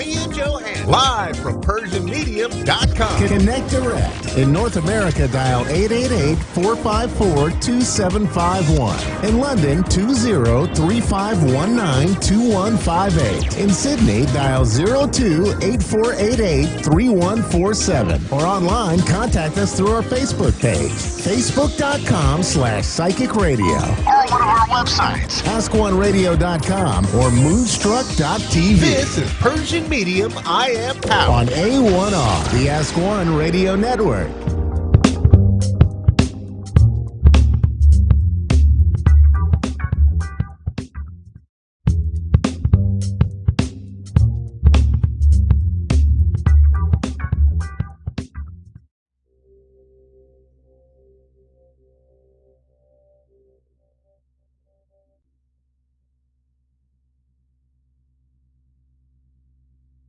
I was at the age of 7.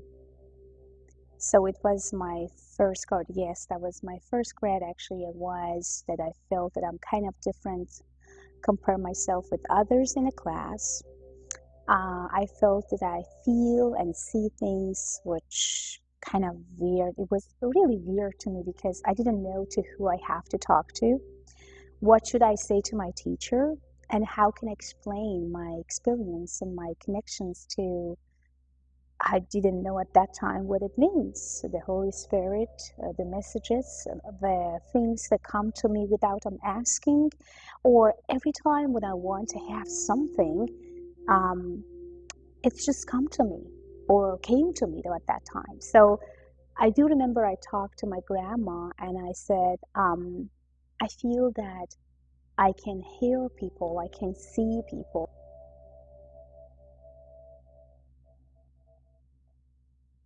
Yeah, it was about actually making a decision.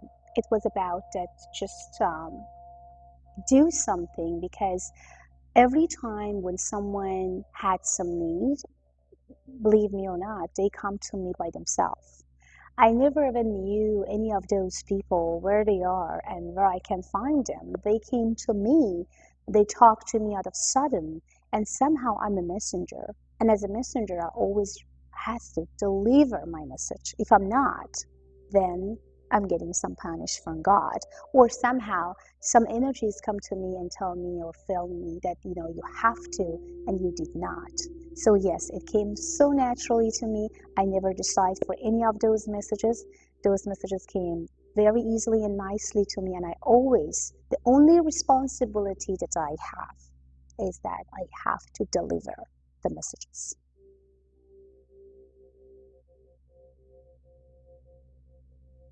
Well, I raised with my grandpa and grandma, so I did not know anything about my parents until I was 11 years old. And my mom and my dad got married, and I was just 9 months when they got divorced. Both of them been very young and very mature, as I heard. My dad never been in Iran because after they divorced, so my dad moved to Italy or in Europe. So, and my grandparents did not even tell me about that I have mom and dad. They just act and also pretend that my mom is my grandma and my dad is my grandpa. My mother is my sister and my uncles is my brothers. So that I heard until I was 11 years old. So I was just around the age of 13 that I started to think about that I need to do something by my own. And of course, my Holy Spirit and God always was behind me, helped me, guide me, and let me know exactly where to go and how to do. So I started a little business by business, and I felt that, oh, now I became a businesswoman. It's like a young 13 and 14 years old lady that is starting to kind of, feel and sense that she has connection to people. She has connection to God. She has connection to the source that she never ever thought that she could ever go there.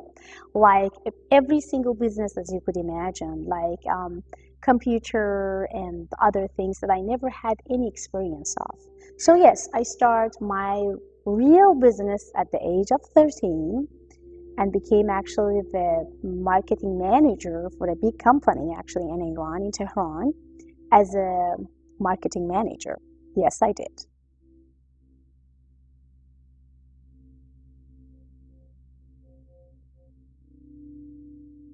Success is you. You are success. Success is everywhere.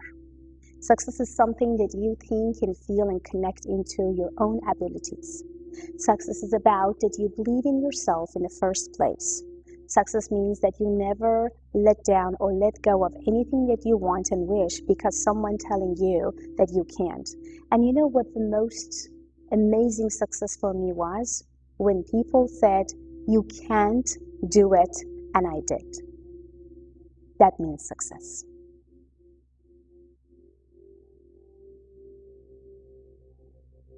I am actually gave me the very nice, beautiful hicks of you are who you are. It just remind me about who I am.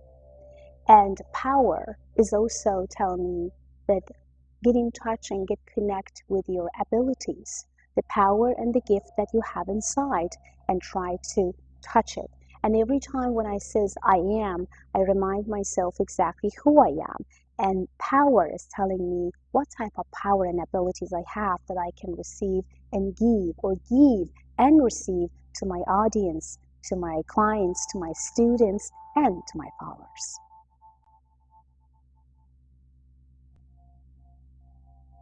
You, my students, my audience, my followers, and those that I don't even know, but I'm talking to them daily, maybe 10 times a day.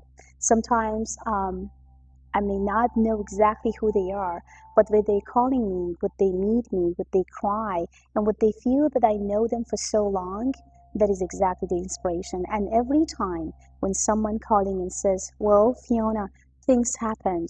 Well, Fiona, because of you, my life getting better. Well, Fiona, thank you so much. You saved my marriage. Well, Fiona, thank you so much. You healed my husband. Well, Fiona, thank you so much for everything you did. That is exactly the inspiration for me to go and do everything that goes from my power, little by little, to make you guys happiest.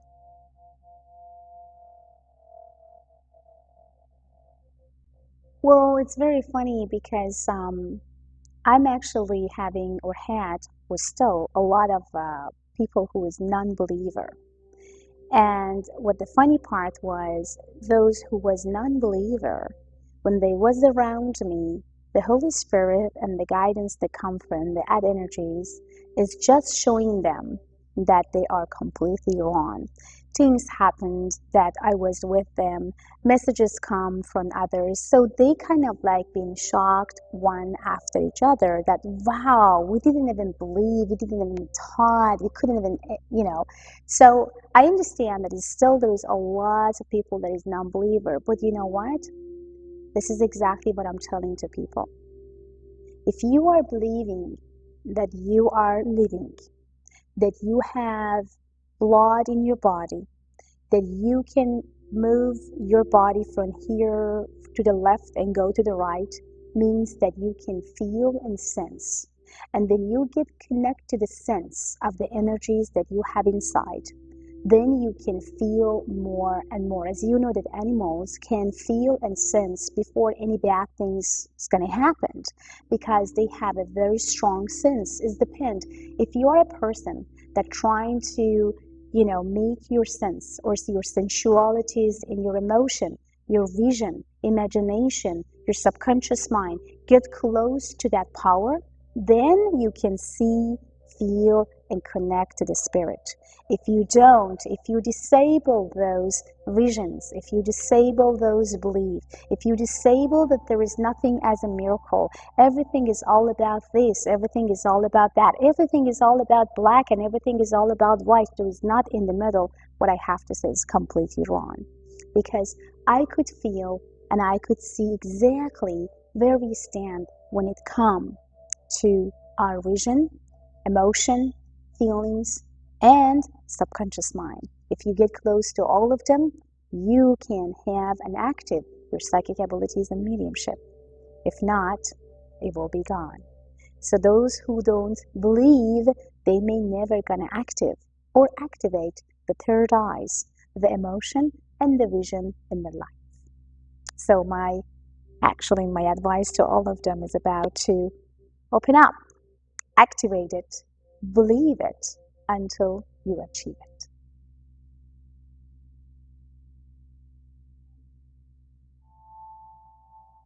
Colors hypno my mind and hypno my vision to what I want to receive as a messages.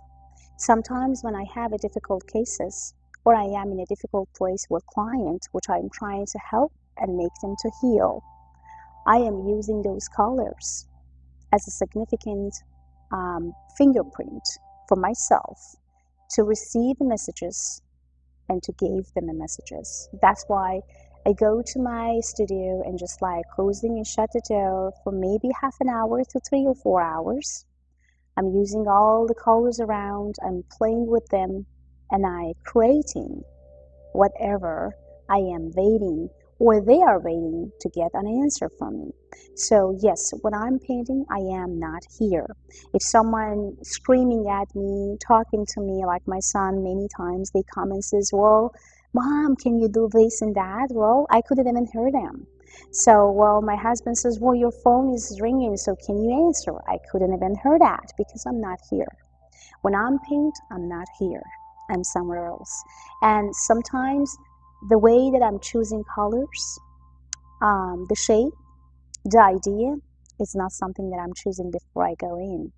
So every single of those that I paint here in my house, it has some significant fingerprint of something that has to do with some of my clients, my achievement, or was very touchy. That's why I feel painting for me or to me was always like, just do it. It's fine. Do you want to receive that messages or do you want to heal that specific person, please just do it.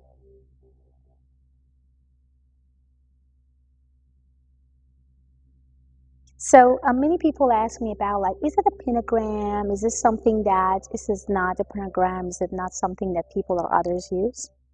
Pentagon is my technique. It's my technique in between God, me, and Holy Spirit. In between you, God, and Holy Spirit. In between math and the quantum physics. So it's all about many angles of whatever you want to be and wherever you want to go. They guide me, they tell me, both in a science way and in a very spiritual way. That's why I'm using Pentagon as whatever you want me to ask for. And this is a technique that I can't really teach anyone, because this is something that come through me, gave me the messages, and almost after so many years, I received 99% accuracy for the Pentagon reading. And it's all about your real date of birth, and also is about what you want exactly to know, and what type of messages I can receive, and if there is any warning, anything that you should be aware of, the Pentagon will tell you what to do or not to do.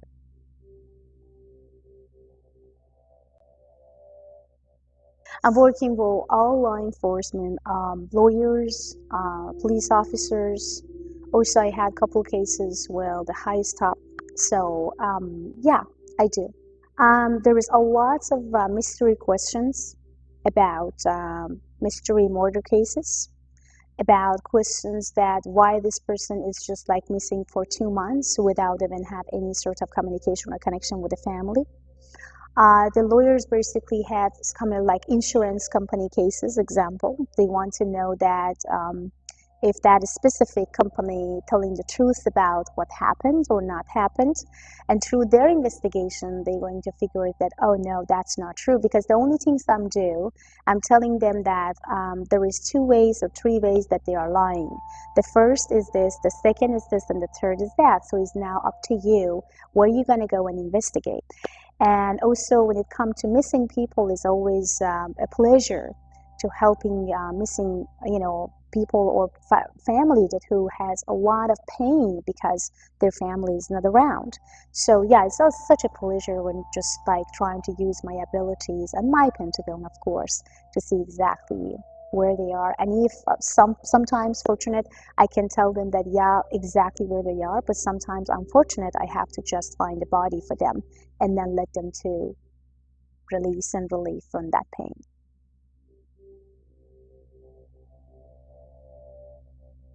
To me, it's all about messages, and it's all about spirit messages.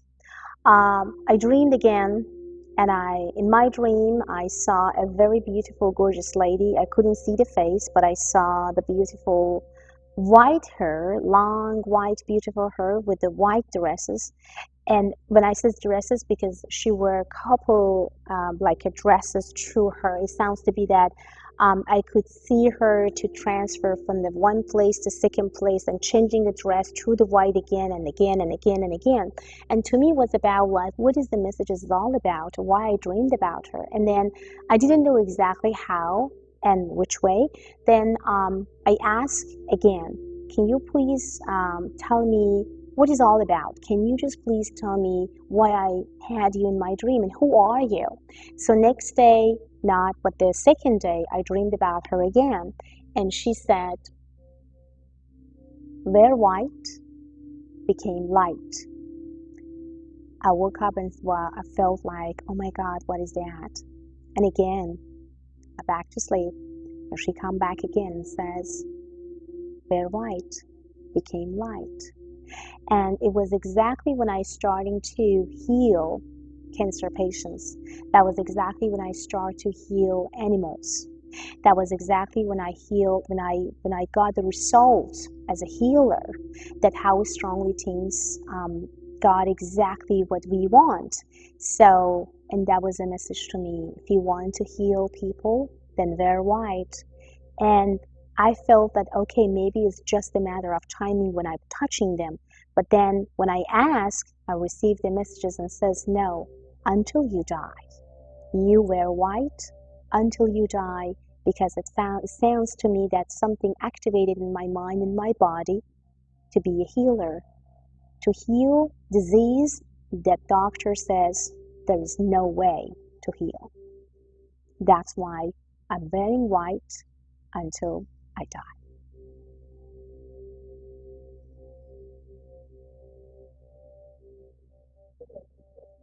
Well, my message to Singing Purple is about don't give up, because, and if you guys have any bad experience in the past, that doesn't mean that it's going to continue, because life is just about you, and is about that how you look at the life and your, passion what you had. So let's say that people come back and say, well, you know what, I've been hurt, I've been raped, I've been abused, I've been this.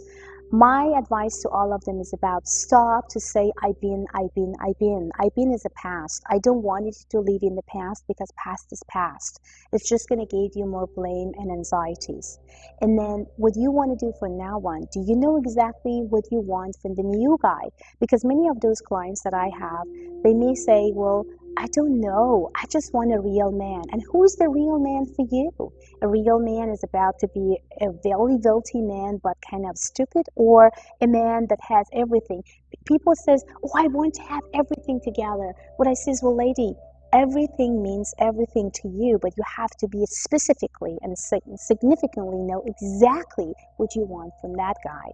So for those who are single today and kind of give up because they don't know exactly what to do and where to go because there is no man, well, of course there is. And of course you can make it. And of course you can find your twin flame, your soulmate, the man that you are going to be connected for whole life. But it's all about give and receive. For a woman who wants to just receive and be as a receiver, they are not going to go anywhere. Even the man that comes from the Holy Spirit and trying to be a perfect model is not going to make you happy. So you have to first be happy on your own skin before you date anyone. And if you are not happy in your own skin, then please don't date anyone, because you destroy your life and destroy that person's life as well. Be happy in your own skin and then start dating and feel and receive the moment that you want. So the art, exactly as I said, the art of receiving is giving.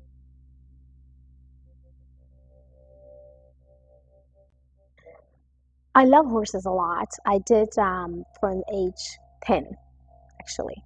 I would love to follow everywhere, look in every magazines to see, because to me, horses was a beautiful, gorgeous spirit. And I felt like the way that they are, their muscles, their beautiful eyes, they hypnote me, like hypnotizing you when you're talking to them. And when I was there for the first time, when I was like touching my first actually horse to see exactly like how it's going to be the feelings, it was just like I think I was 13. And kind of I was scared at the beginning because I was a little girl and that the horse was completely like tall, muscle, and it's like, but the only way that I could connect to that horse and feel completely in love with it was his eyes. So from there, I could see and feel the eyes of every single horses that I could even see through the magazine, through actually TV shows and everywhere, that I am connected to them. And believe me or not, it was so cool because every time when I manifesting or want to manifest about something, the first things that come to my mind, that was the beautiful eyes of horses. And specifically the first time that I met my first horse at the age of 13, I always remind about that beautiful eyes. Every single of horses has a significant eyes, which telling you about who you are and what to do to get better. Many of horse owners asking me, well, how can you tell to my horse? Because I told him before in the past, I told her, but they are not listening. But they do listen to you right away, right now. And it's all about connection. So your horse and the way that your horse come to your life, it means a lot.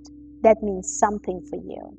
That you are connected to your horse in the past life. That means that this horse may gonna tell you something or some messages that many of those owners doesn't know how to connect with. That's exactly what I'm doing. Many of those horses wants to be famous. They are jumper. They want to win.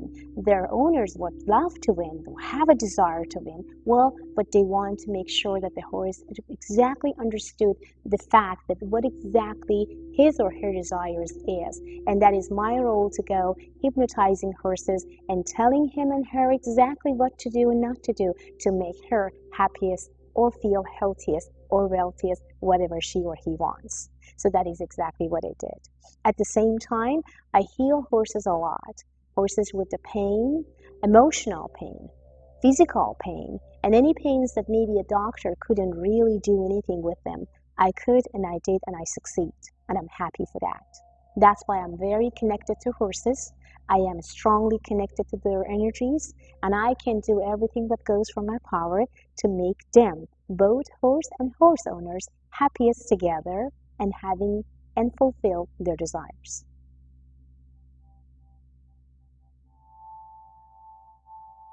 Okay, the way that you guys can see me or talk to me or find me is in 3 ways. Okay, the first way is Avid Advice. AvidAdvice.com is an online platform that you guys could just call, chat, and ask any questions you guys have.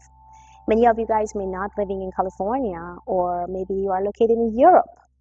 Many of you guys may be in Australia, maybe in another state. So it's kind of very hard for you guys to fly here and just say, well, Fiona, can you just ask this, just answer these questions. So you can call and chat with me anytime and no time. I'm always online 24 hours and 7 days because of all the clients that I have worldwide.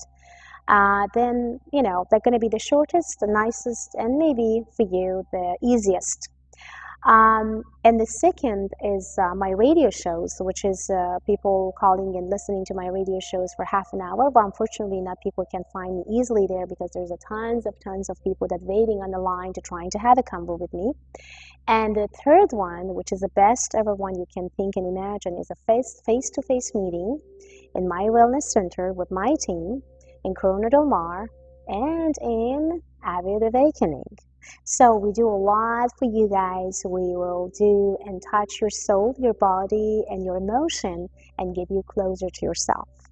So that's why I'm receiving a lot of emails after that says, well, Fiona, I would love to see you again. I would love to talk to you again and see your team, because after I went home, I just been somebody else. And of course, this person can come back all the time. So what they are doing, they calling me on Avid Advice after that, and they asking again for other, subject and object, what they have in their life, and they want to make sure that if they can make it as a progress. So that is exactly what I'm doing, and that is exactly what I did all my life until now. But of course, Avid Awakening is much better because you are guys going to meet me. We both can exchange energies. We are going to hike, and we are going to see exactly what type of need you have and what we could do to make you happiest, healthiest, wealthiest, and get connected to your own soul.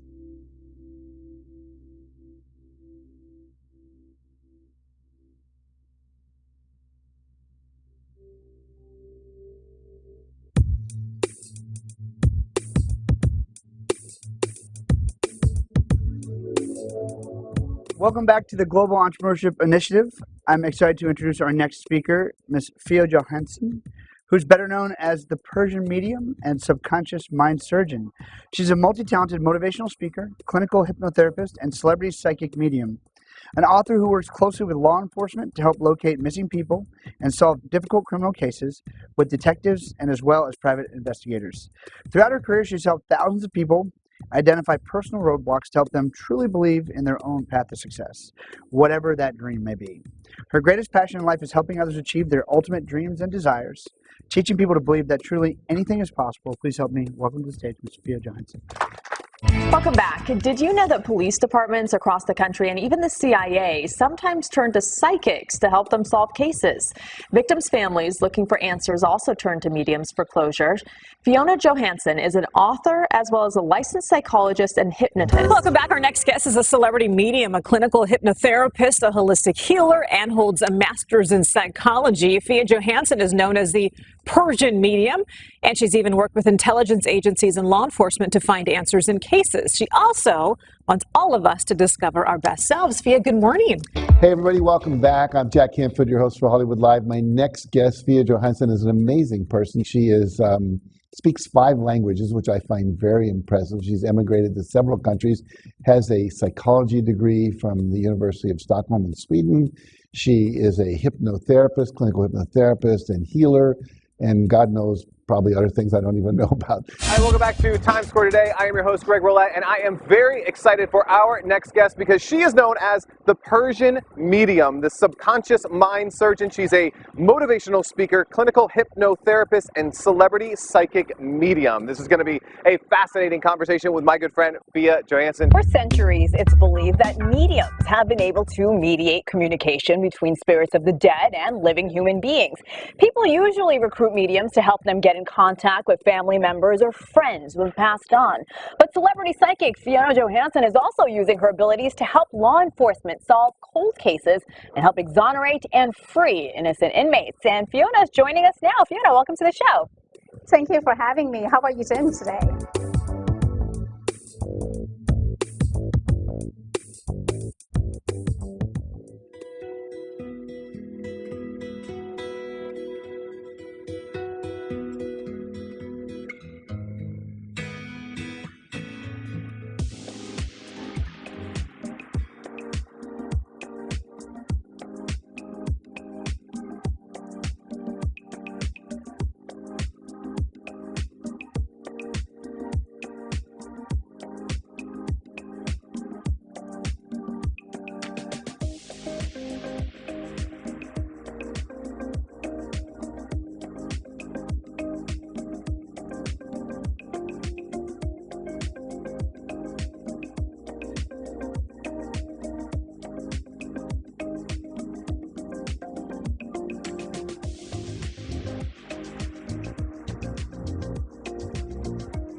You're listening to A1R Psychic Radio, Earth's #1 psychic radio network, and watching Moonstruck TV, enlightening television. Welcome. And now, Australia's Psychic Cowgirl with Tanya Reid. Live from AustraliaPsychicCowgirl.com. Connect direct. In North America, dial 888-454-2751. In London, 20-3519-2158. In Sydney, dial 02-8488-3147. Or online, contact us through our Facebook page, facebook.com/Psychic Radio. Or one of our websites, askoneradio.com or moonstruck.tv. This is Australia's Psychic Cowgirl on A1R, the Ask One Radio Network.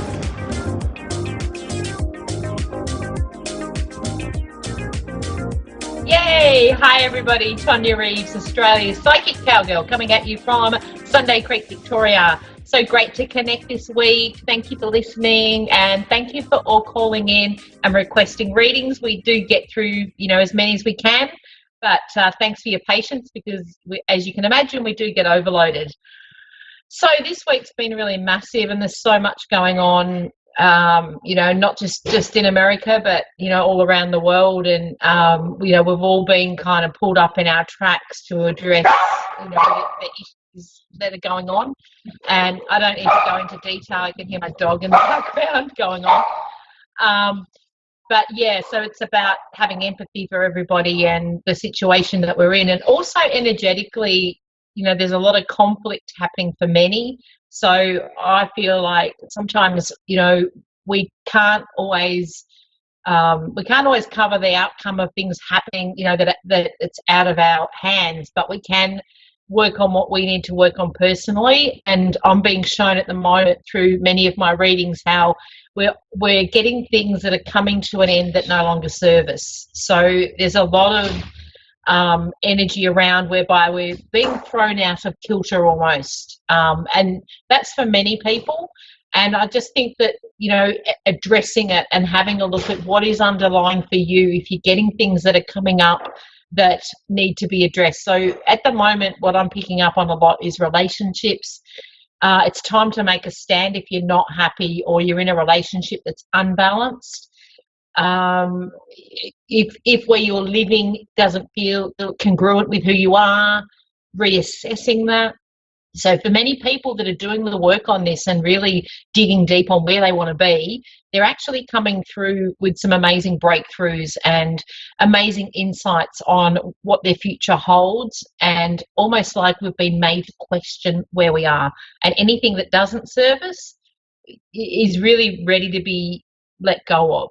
So know that, you are in alignment if this is happening, as hard as it is, and you're in that situation. Nobody wants to be in that, but it's almost like we're being put through that for a reason. So the hindsight in amongst all this will be the realization that you're shifting things that, and it's a little bit like what the current energy, is going on at the moment. There's a lot of conflict around, there's a lot of unease, and just that feeling of being unsettled. And for many of you empaths out there, it's massive what's happening, in the USA, and things that are, really triggered a lot of people, and they're feeling,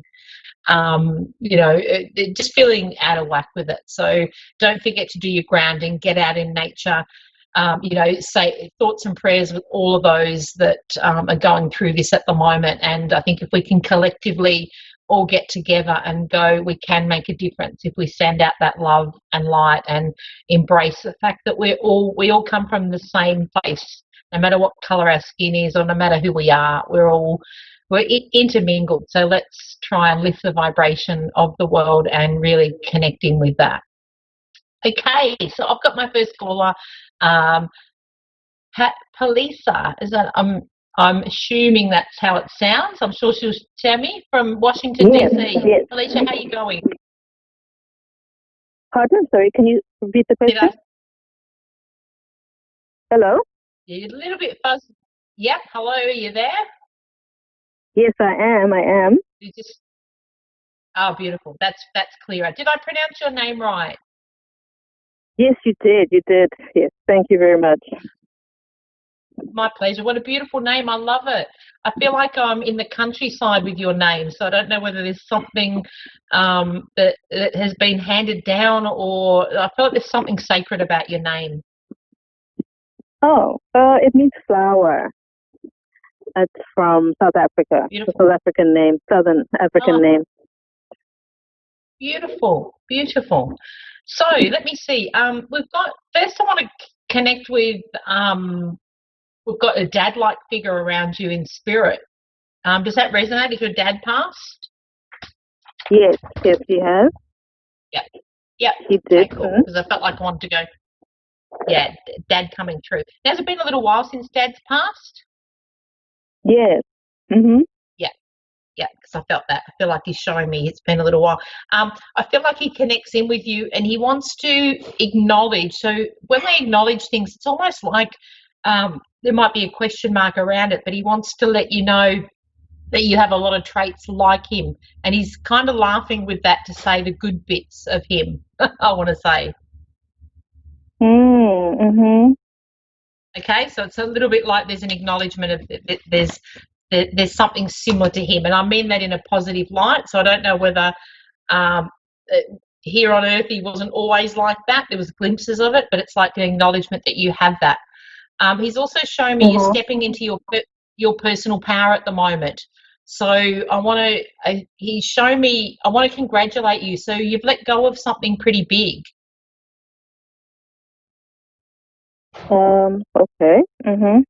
Right. So to me, there's a congratulations around that, and about time that you made that move. I want to say, like, I've moved away from something that wasn't positive for me, and I'm now embracing all the good stuff. So it's a little bit like you've let go of what doesn't serve you already, I want to say. So it's like you've already had that realization.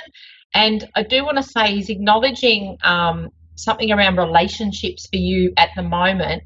And it's almost like what he's showing me, it's like you are in your personal power, and it's like you're attracting the right people to you now. Whereas I feel like prior to this, you weren't, or there was some aspect of people holding you back, and they're not doing that now. Oh, okay. Mhm. Okay. So it's like you're in your personal power, so it's almost like now's time to step up and put your hand up. And I do feel the aspect of that he's showing me is to do with your career moving forward. It's like it's time to shine brighter. So I don't know whether you've stepped into something new, or there's something around what you're doing for career, and we need you to step up even more. Okay, right? So it's like, Yeah. and I feel like there's a bit of a chuckle. There's a bit of a chuckle there going, come on, it's about time, stop hiding. Wow. Right? So it's like, we want to take the blinkers off. I want to get outside the box that I'm in. I also feel like he's showing me something around a name of Michelle or something that's relevant around work. I just felt like that name came through, and there's something around a connection moving forward for you. Okay. And Okay. I also see he's showing me, are you considering doing a short course or something at the moment, or I feel like there's something around you where I'm going to be doing a little bit more study, but not on just a short, it's almost like something short term that adds to your toolbox. Okay. Yes. Okay. All right. So it's like, say yes to that, because I feel like you might be thinking, oh, is that going to be worth it for me to do that? But it's like, I'm getting clarity around, yes, it is. There's also a gorgeous lady coming in for you too, and I feel like she's referencing dancing. There's some connection too. So I almost feel like you need to do a bit more dancing, or there's something around. It's quite funny what she's showing me around movement and having a bit of fun. Okay. Okay. So as far as relationships go at the moment for you, is there somebody around currently for you, can I ask? Because I feel like she's referencing you need to go out and meet people. How? In this pandemic. Yeah, absolutely, of course. But what I'm saying is, so your relationship status at the moment is you are single? Yes. Yeah. So it's like, but coming out of the pandemic, of course, with the restrictions, it's not so easy. But I want to say to you, go out, and it's almost like, come on, you need to get out there to meet people. It's like you can't just wait at home for them to knock on your door, is what she's showing me. And again, I want to have a little chuckle at that, because I feel like there's some kind of frustration as far as meeting the right person. It's like, oh, I'm so, like, you're ready. So it's almost like with what Dad was showing me. It's like you're ready to have that cool relationship and have that person alongside you. But you do need to energetically, take that step. So. And does that make sense? So there's been a past relationship, going back to what I initially said, that you've let go of, or somebody that was a little bit toxic around? Yes, it does. Yeah. A So bad it's like, decision. yeah. Well, and because all make them, but it's almost like for you, you've had that acknowledgement, and you know that you're not going to fall for that same person again. Like you've let it go, and that's what they were showing me at the beginning of this reading. Is you're in your personal power now. So for you, I want you to say yes to things, and I really want you to focus on you, because that's the gifting amongst all of this, is stepping up, knowing that you're powerful. And I do want to say there's also something with connecting with more money for you. So it's like say yes and the money will flow. So I don't know whether you've felt like you've had a bit of a blockage or, of course in the pandemic it's made it hard for people, but there's something for you that's going to be gifted through this. So the more you step up and do what you need to do, the more abundance comes to you. So it's like really know that, because it's almost like they're, your friends and family and spirit are like, they're your cheerleaders and they're like, we've got this. Okay, and also I feel like with Dad there's some connection to your car, so I don't know whether you've had issues or something around a car. I'm not sure whether it's even necessarily your car, but where there's intermittent problems that nobody's put their hand on yet. So it's like, sometimes it'll start then it won't, or problems with it. I have to say it's like he's acknowledging he's around, so he's seeing this happening. Oh, okay. I don't have a car though. No, well, who's got the car? I felt like he's referencing a car, so it's somebody around you. Okay. All right, so just look out for that. It's just like that's his little finishing up. All right, I'm going to have to love and leave you. Thank you so much for calling in, and don't forget your personal power is yours. So grab onto it. You've got this. Thank you. My Thank pleasure. you so much. It's Thank Tanya, you so right? much. Yeah, Tonya All Reid, right. Australia's Psychic Cowgirl, signing off. Woohoo!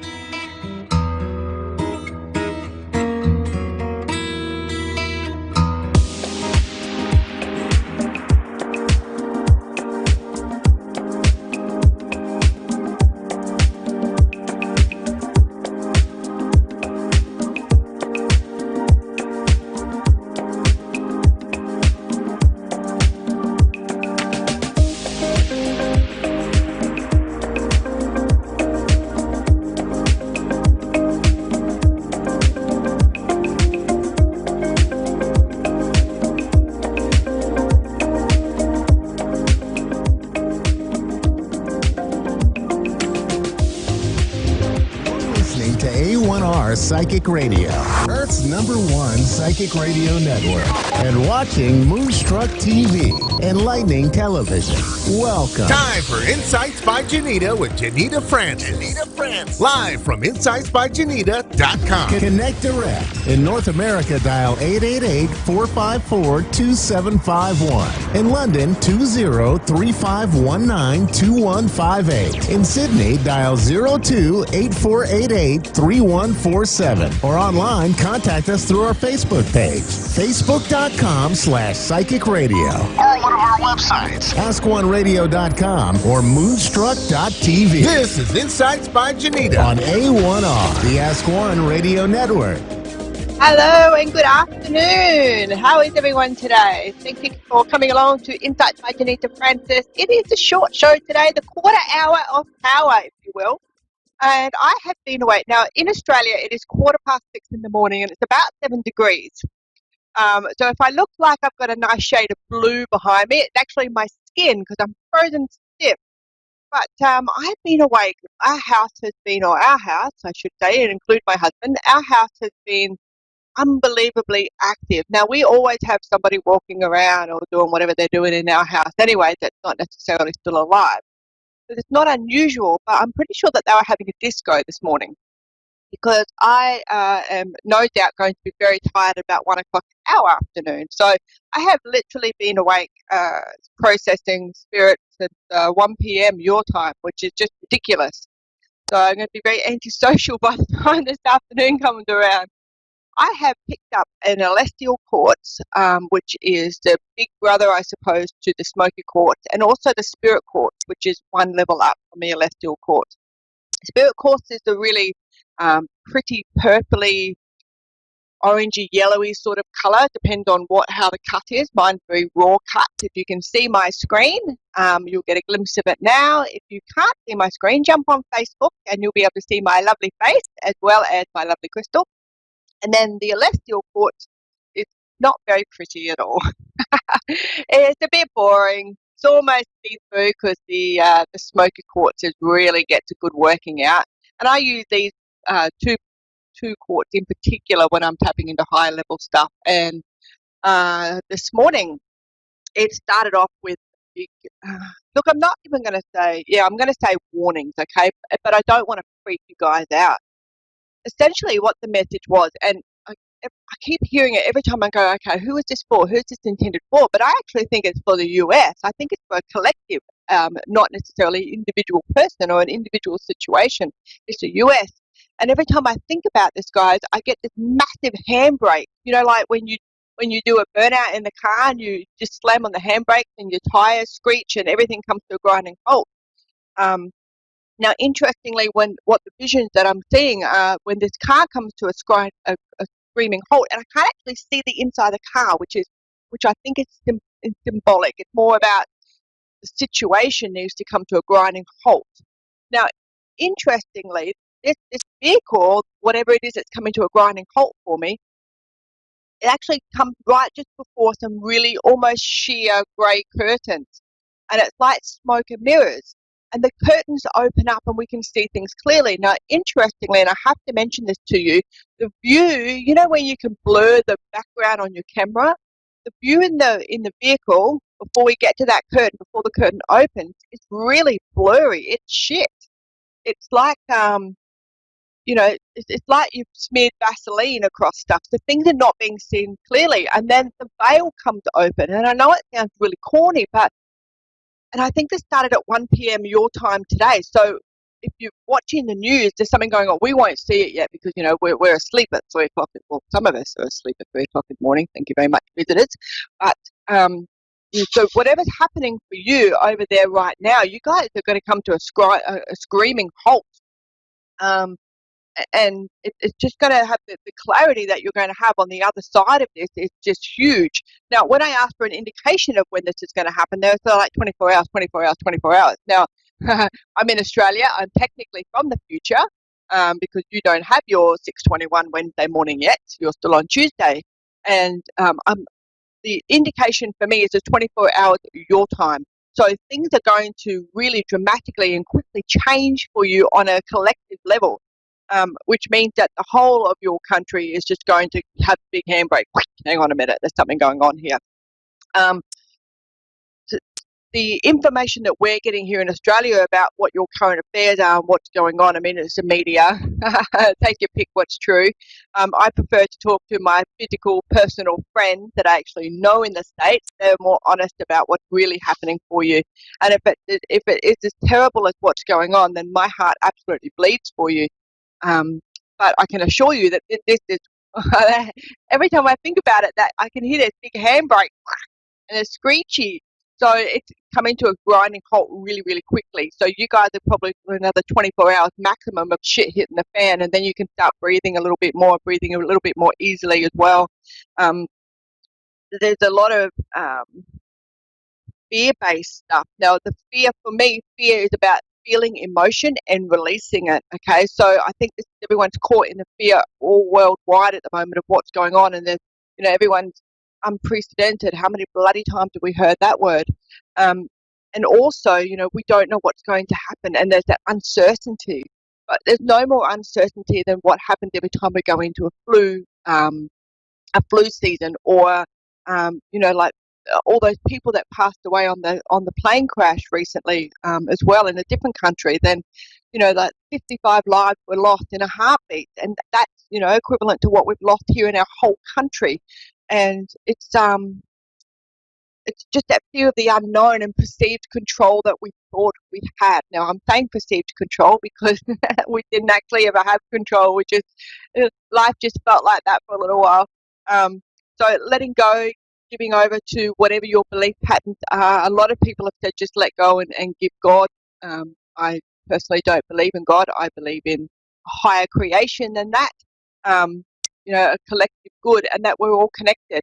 And so when one of us is going through something, and it's a mirror of where other people are going through as well, and it's subjective. So we might have a bit more of a charmed life or a bit more relaxed of a life here in Australia.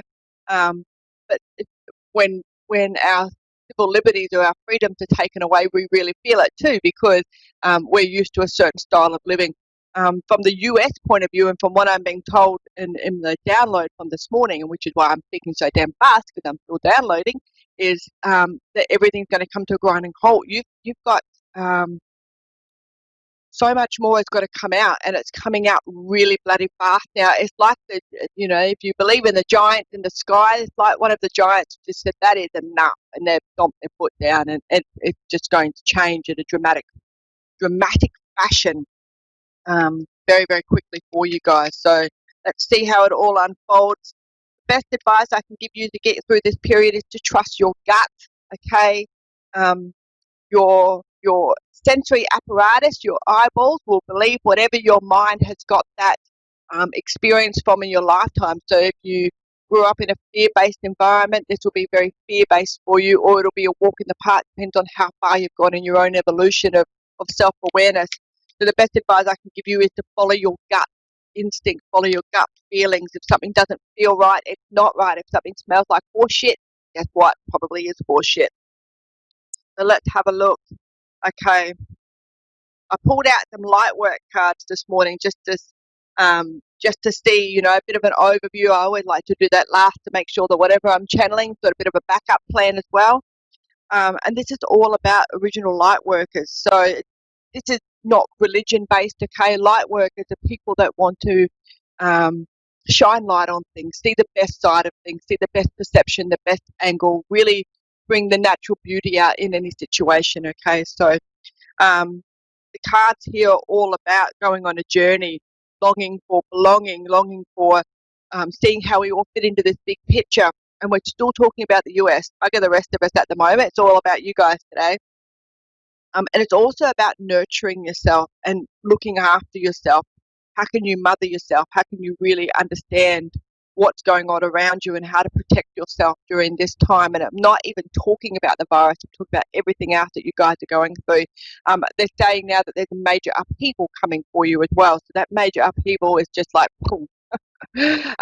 But you're going to get through it. It feels like a major upheaval because people are having to take steps towards things that they weren't aware of before. Okay, so that's why it's a major upheaval. It's something different.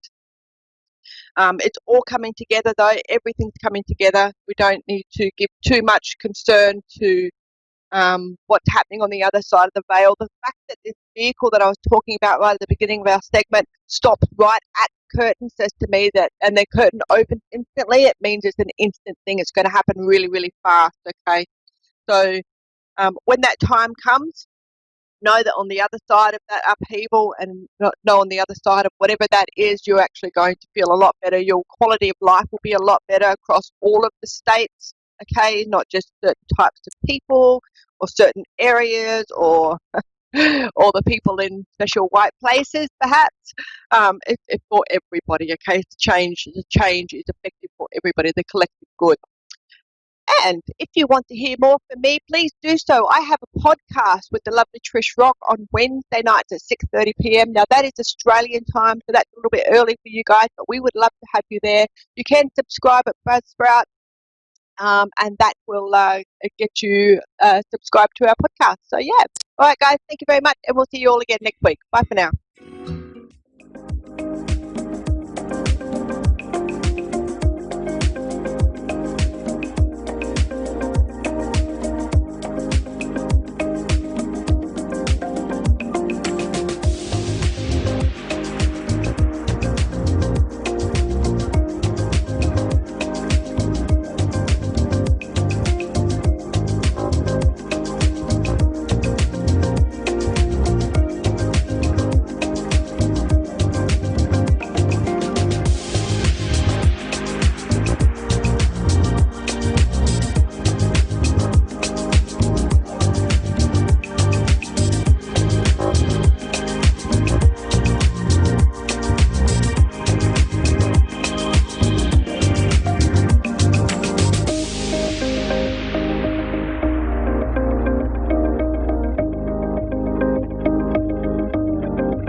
Psychic Radio, Earth's #1 psychic radio Your network. friends host shows on A1R Psychic Radio, and your friends also happen to be the top psychic radio host in the world.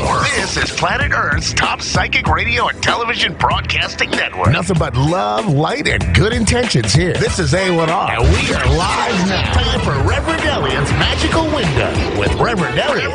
Live from magic-works.com. Connect direct. Our readings are always 100% free. Call now. In North America, dial toll-free 888-454-ASK-1. That's 888-454-2751. Or visit our website at askoneradio.com. There you'll find more numbers for Washington, D.C., London, and Sydney. Or connect at Facebook at facebook.com/psychic radio. This is Reverend Elliot's Magical Window on A1R on the Ask One Radio Network. Greetings, friends and neighbors. This is Reverend Elliot, your friendly neighborhood esoteric practitioner, here tonight, coming to you live as we do every Wednesday on the Ask One Radio Network, where we spend an hour together, a whole hour together, looking through the magical window, which is what I call the tarot, the magical window of the tarot. We'll be able to see what's going on in our lives, to see what's coming up in our lives, to see what other people are doing, so that maybe there's people who are don't have your best interests at heart, right? You know, you want to know if they're doing something. I've been using these cards, gosh, since I started studying them in the early 80s. And that's a long time ago. They never cease to amaze me, especially when I do readings where the people don't give me any information. If somebody calls, this is what other people say. Okay, listen, I'm really nervous about my finances. Can you look at the cards? And then the reader says, I see that there's financial trouble. You know, well, no kidding, right? That kind of stuff. That's the extreme example. What I like doing is doing a reading. Don't feel shy about asking for this, where you don't tell me anything. And then we can see what the cards show without any bias on my part, without me leaning one way or the other. Sometimes people will call up and ask about romance. I'm shuffling up the cards even as we speak, and all the cards come out in terms of money, in which case I have to say, is there a money concern first? Or sometimes I'll get rods which indicate work. There could be problems or concerns. Isn't that problem is a tough word. I don't mean that. Things that concern us is more likely what it really is at work. So the cards can sometimes tell us what we want to hear, even if it isn't what we asked. So you can tell me what your question is, or you can just have me look at the cards. Either way is fine with me, because the cards are going to get to the heart of the matter despite me. When people thank me for a reading, I'm always very conflicted about that, because, I appreciate the thanks. It's nice. But the cards that come out in a reading have more to do with you than with me. They're your card. That was my one doubt about doing this type of a show over the radio, especially satellites and internet connections and all the stuff that modern radio involves. It's no longer just a guy with a tin can and a string, But that was my concern, which is doing card readings with such a layer of technology between us. But wow, that dissipated. That went away on the first show that I did so many years ago here on the Ask One Radio Network, because the cards just cut right to it. Especially when you talk to me and I shuffle the cards while you're talking to me, that really gets your spirit into it. That those cards have more to do with you than with me, I assure you. I'm just looking at the book and reading the story to you. But the story, you're the author of the story. And that brings up the biggest point of all. The cards are not going to show you a future that's written in stone. The cards are going to show you what the future is now.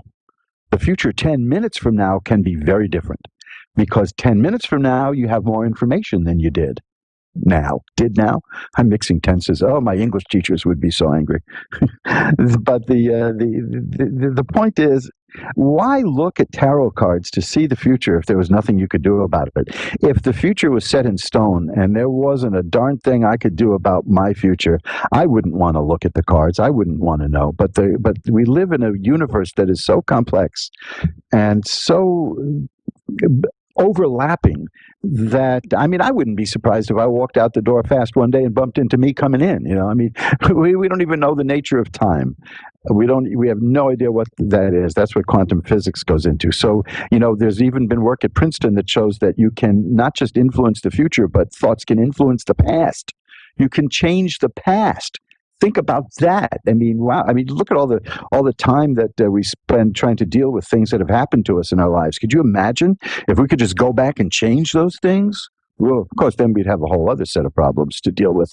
There's a very wise person once said that he ran into a person whose life was filled with problems, and he said I'm having these problems because I'm so poor. I'm so poor. I have all these problems. And he said, well, you can change that, and you can become rich.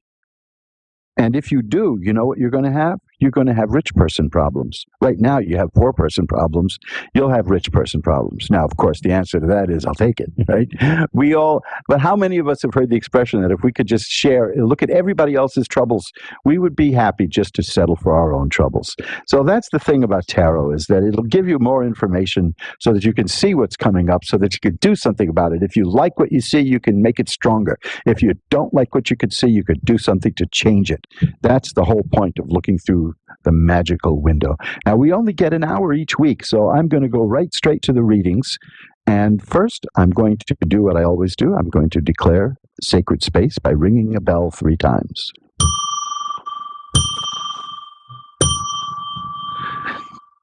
And now the space is cleansed.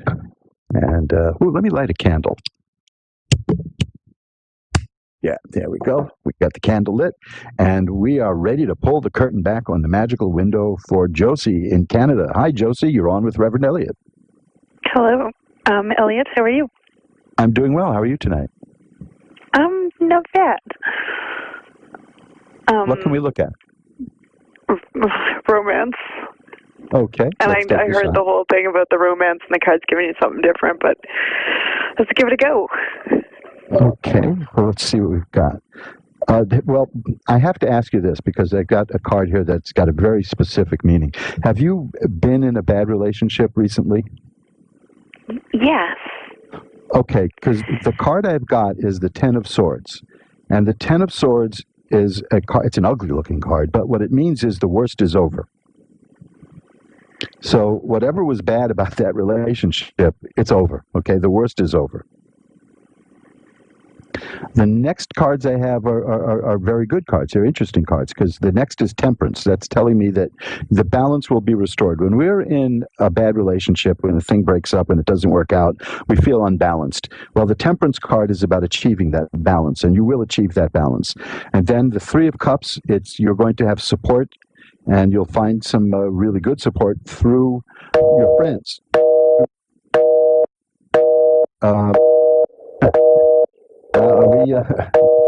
Have we lost? I guess we've lost Josie, right? Hello?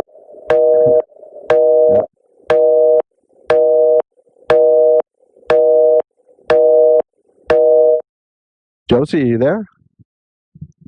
Have we lost Josie? I haven't heard a busy signal in like 5,000 years. Well, as I said, let me just continue with the reading. As I said, this is all the technology between us. But Josie, when you're listening, if you hear this, if we don't get you back, if you listen in, the outcome here is the Ten of Cups. Cups are about emotion and romance, and that is a card of great happiness, and that's a card of successful relationships and the epitome of happiness. So the worst is over. You began with the Ten of Swords and you ended with the Ten of Cups. This is an excellent reading that tells me that the worst is over for you, and you will find that high level of happiness. It's coming at you. Okay, so I know you'll be hearing this. If you're not hearing me off the phone right now and hearing me on the air, you'll be hearing this at the Ask One Radio archive, where I've got how many years now? Is it like 3-4 years worth of shows? Josie, you're back. Yes, I don't know what happened. Like, you were talking and then you were gone, yeah. And I was like, hello? Yeah, I got a busy signal. I haven't heard a busy signal in so many years. What I was telling you was it's a great reading, and I'll go over it again now. It starts with the Ten of Swords, which is a card that means that the worst is over. Then there's the Temperance card, which says that you're going to achieve balance. which is good. We're always unbalanced after a traumatic thing like that, a bad relationship. And then the 3 of Cups tells me that you're going to find support and healing through your friends. And then the 10 of Cups. We began with the 10 of Swords and we end with the 10 of Cups. Cups are emotion and romance, and that tells me that you're going to achieve all the essence of happiness. It's coming your way. Wonderful. Why is he so attached to me? Like, my ex is so attached to me. Like, I've tried cutting the cords, and I had him on Facebook, and then I took him off Facebook, and he's like, well, I'm sad. Put me back on Facebook. Just unfollow me so you don't see my posts, but I want to be able to see your beautiful face. And I'm like, well... It's interesting that you're asking that, because that most people would just that would make them into an egomaniac. You know, that maybe you're just really special. You know. Well, I just like I'm confused because yeah, we were dating, and like it seemed good, but he I'm an intuitive medium and an intuitive healer, and when I meet people, they ask me what I do, so I tell them what I do, and he wasn't comfortable with that. He told me that I needed to be normal. Actually, a few of my exes have told me that I need to be normal. I know. Believe me, I've heard that all my life too. I know that. There's the whole Adlerian school of psychiatry where we have to fit in. I don't fit in, and I'm very happy about that in many ways. Life is a lot easier when you do fit in, but less interesting, I think. So, I mean, relationships are a very strange thing. I ran into somebody not too long ago I was involved with many years ago, and it just wasn't right. It just wasn't going anywhere, and she apologized to me for being so needy, and I thought, well, looking back at it, I mean, we're all needy. We all have needs, but looking back at it's not your fault that at that time in life, what you needed is not something that I was able to give you. So if it could be my fault in that sense, and it probably was my fault at the time, but I mean, I was a newly divorced male. There's nothing more horrible than a newly single male. But we tried to make a go of it, but it just didn't work. And sometimes you just can't blame. I mean, there's times when you can blame the other person, but sometimes you just can't. You're just not right for each other. And if there's that basic a flaw in the understanding that you're just not the kind of person he's looking for, I don't know what the attraction would be. I mean, I can look at that with some cards, but I just, in terms of that situation, I just pulled the Wheel of Fortune, which tells me that it's going to change. Yeah, because he was telling me that he had contacted his ex of where he is now, and they're going to see each other. And I said, well, if you're going to do that, well, I'm going to back off, and I'm not stepping on any toes. If you're going to pursue that, then by all means do that. But if that doesn't work out, and if you need somebody to talk to, I'm here for you. Mm-hmm. And it's fair enough. I told him that. Yeah, I told him that, it wasn't healthy for him to hang on to me if there really isn't anything to hang on to. Well, let's look at these cards now a little bit differently, considering what you've told me, because I got that card, the Ten of Swords, which says the worst is over, and then I got the next card is about balance, and the Temperance card is balance, and then I got a card about friends. Remember I said that something will come to you from friends? Well, maybe that means that when this is all balanced out, you and he will just remain friends. Yeah, I think that's what he wants, but I've never been able to be friends with any of my exes. So well, I'm with you on that one. That's never happened. I think they get possessive and jealous, because I've never seen it happen really. But yeah, and that's what I told him.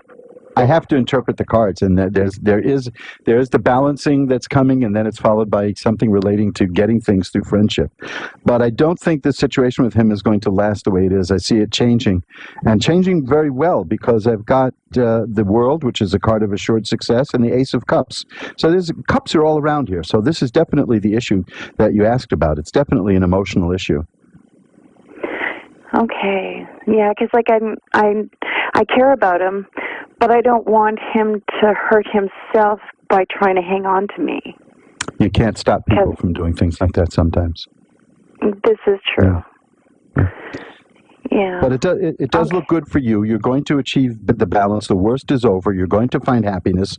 It's going to go very well for you. So, that's looking at you. How he responds to that is his business. Okay. So do you see a relationship anytime this year other than that mess? Yeah, I do see something coming for you. Yeah, I definitely do. I really do. But you're going to have to achieve the degree of balance within you first. You're a little lopsided, probably left with according to these cards, from the effect of that relationship. And when you achieve that balance, you'll know, because you'll start attracting people around you who will lead you to that good relationship. I do see that coming. Now, getting the Wheel of Fortune in the middle of this tells me that the change is happening now. It's on the way now. So it'll be good. Oh, fabulous. It's on the way. I think you're going to be fine. I'm excited. Keep me posted, okay? I definitely will. I'm on Facebook. Okay, so am I. You can go to, and this anybody listening, magic-works.com, M-A-G-I-C-K, I spell it the old-fashioned way, magic-works.com. There's a directory there to get in touch with me through all the things I do across the internet, and just click the link that leads to my Facebook tarot page. Oh, wonderful. I have a personal Facebook page which is more freewheeling and involved. Right now, of course, it's heavy into politics, and I surely don't want to bring that into this show because there's too many bad vibes associated with that. And I like to keep things positive. I like to keep it all positive. But there's the Reverend Elliot's Tarot Consultation page at Facebook. You can check that out. And I always look there. And I can be found on Psychic Faces, which is a wonderful little social media site also. So check it out at magic-works.com. And stay in touch, okay? Okay, thank you. My pleasure. Have I'm a glad you wonderful called. evening. Bye-bye now. Now let's shuffle the cards up again. This is Reverend Elliot coming to you live from the great city of New York, where summer came in early and mugged us. One day it was spring, One day it was spring and the birds were chirping, and the next day, the birds are sweating, It was like 90 degrees a couple of days ago. The weather. I don't like extremes of anything, but I'd rather have hot than cold, frankly. I used to be cold as a little kid. I would come out of the lake when we would go away in the summer.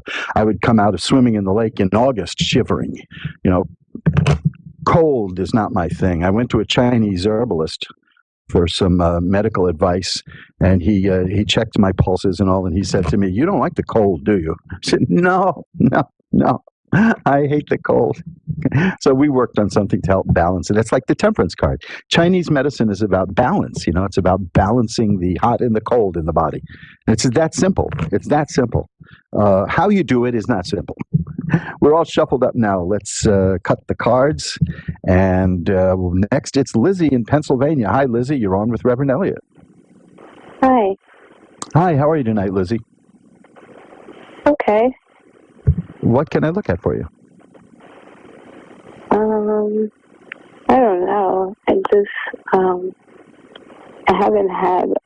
I don't believe that I've had a real reading. I think that people have been stealing my money. So, you think yeah. People have been doing what?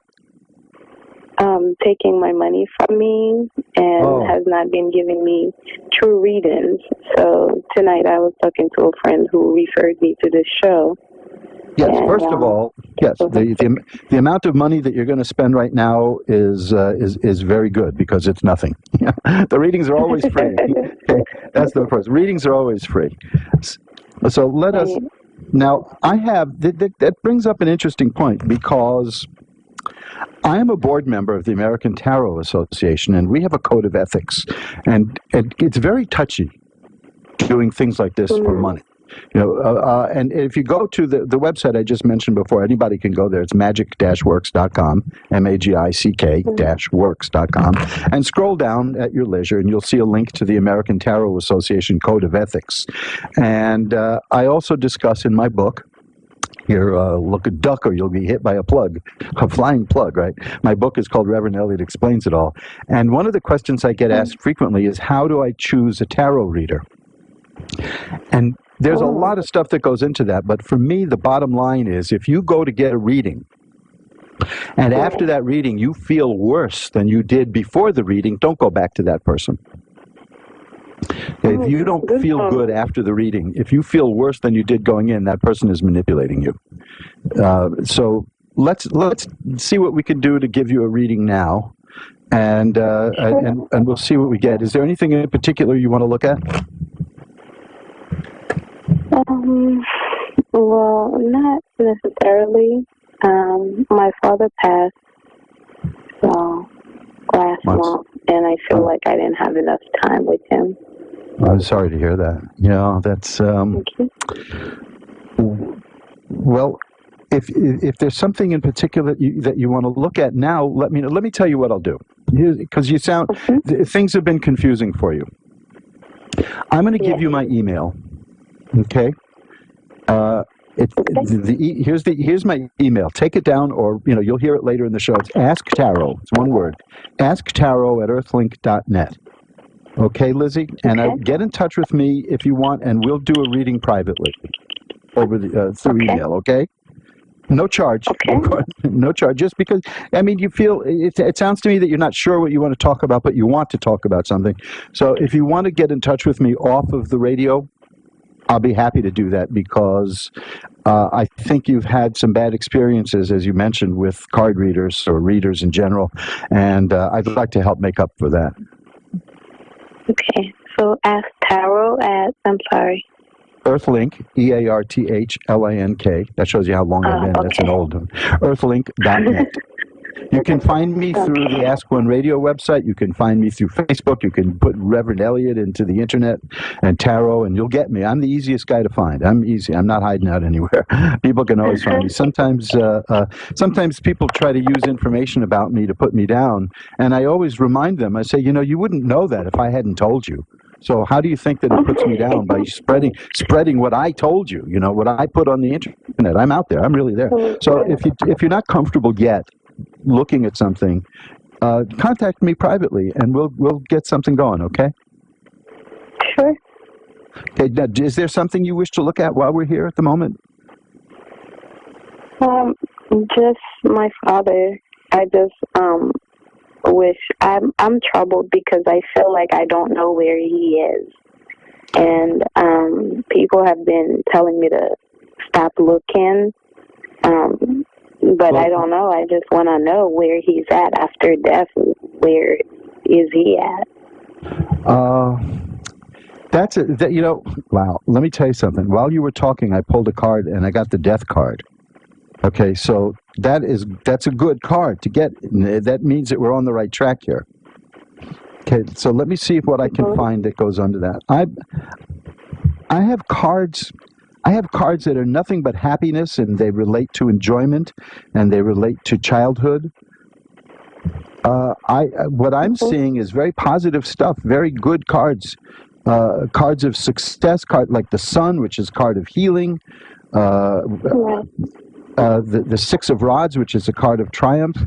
The Six of Cups relates to childhood memories. Nine of Cups is about having plenty and having these all come under the death card. These are like happy things. So I think that from what I'm seeing here, that he's in a very good place. Okay. See, it's remarkable to me that you ask me about that, and the card I pull out is the card of death. So that's like saying, yeah, we're on the right track here. There's cards of happiness and success and healing. I don't see anything negative here at all. Nothing at all. So that's very good. I do see, for you, I'm getting cards of great sadness. So when this just happened, you're going to be sad. It just you'll feel it, experience the sadness, and understand that it's normal, and that's the way it's got to be. These things, don't let anyone ever tell you, well, you've been suffering enough. Don't let anyone say you've been sad long enough, because I know people who lost a cherished father, and 40 years later, they're still really sad when they think about it. So these are things that we have to come to live with. But I'm not seeing anything bad looking at the cards, specifically relating to where is his essence, what remains of his being. Where is it? And I'm seeing it in a very good place. Okay, good. And still get in touch with me if you want a little bit more. Anytime you want, just do that. Okay, Lizzie? All right, thank you. Okay, thanks for calling, and hang in there, because you're on a good path here. It's right.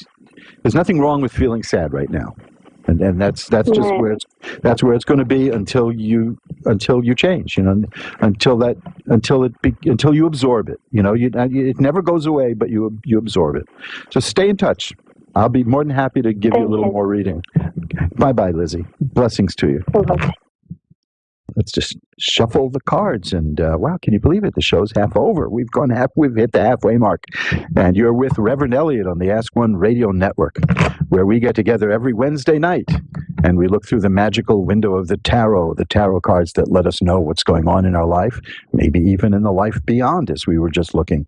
That's an interesting reading when somebody asks me about a person who passes, and then the first card I get is the death card, and then it was followed by some very happy cards, very good cards. You know, that's the way. Isn't it typical? I open up the show by saying sometimes you ask about a subject and then the cards will give you an answer about a completely different subject. And what have we had tonight so far? The cards relate exactly to what everybody's been asking about. You ask about love, and I get the cups and all of those. You ask about finances, I get coins. You ask about passing and spirits, and I get the death card. So this is why some people think that the tarot cards are actually alive. There are people who believe that the cards are alive, living entities, and who's to say that they aren't, right? I mean, there's stranger things in this world than we can conceive. Who was it who said the universe is not only stranger than we know, it's stranger than we can possibly know? You know, there you go. That's how the universe sends us messages. Let's shuffle them up.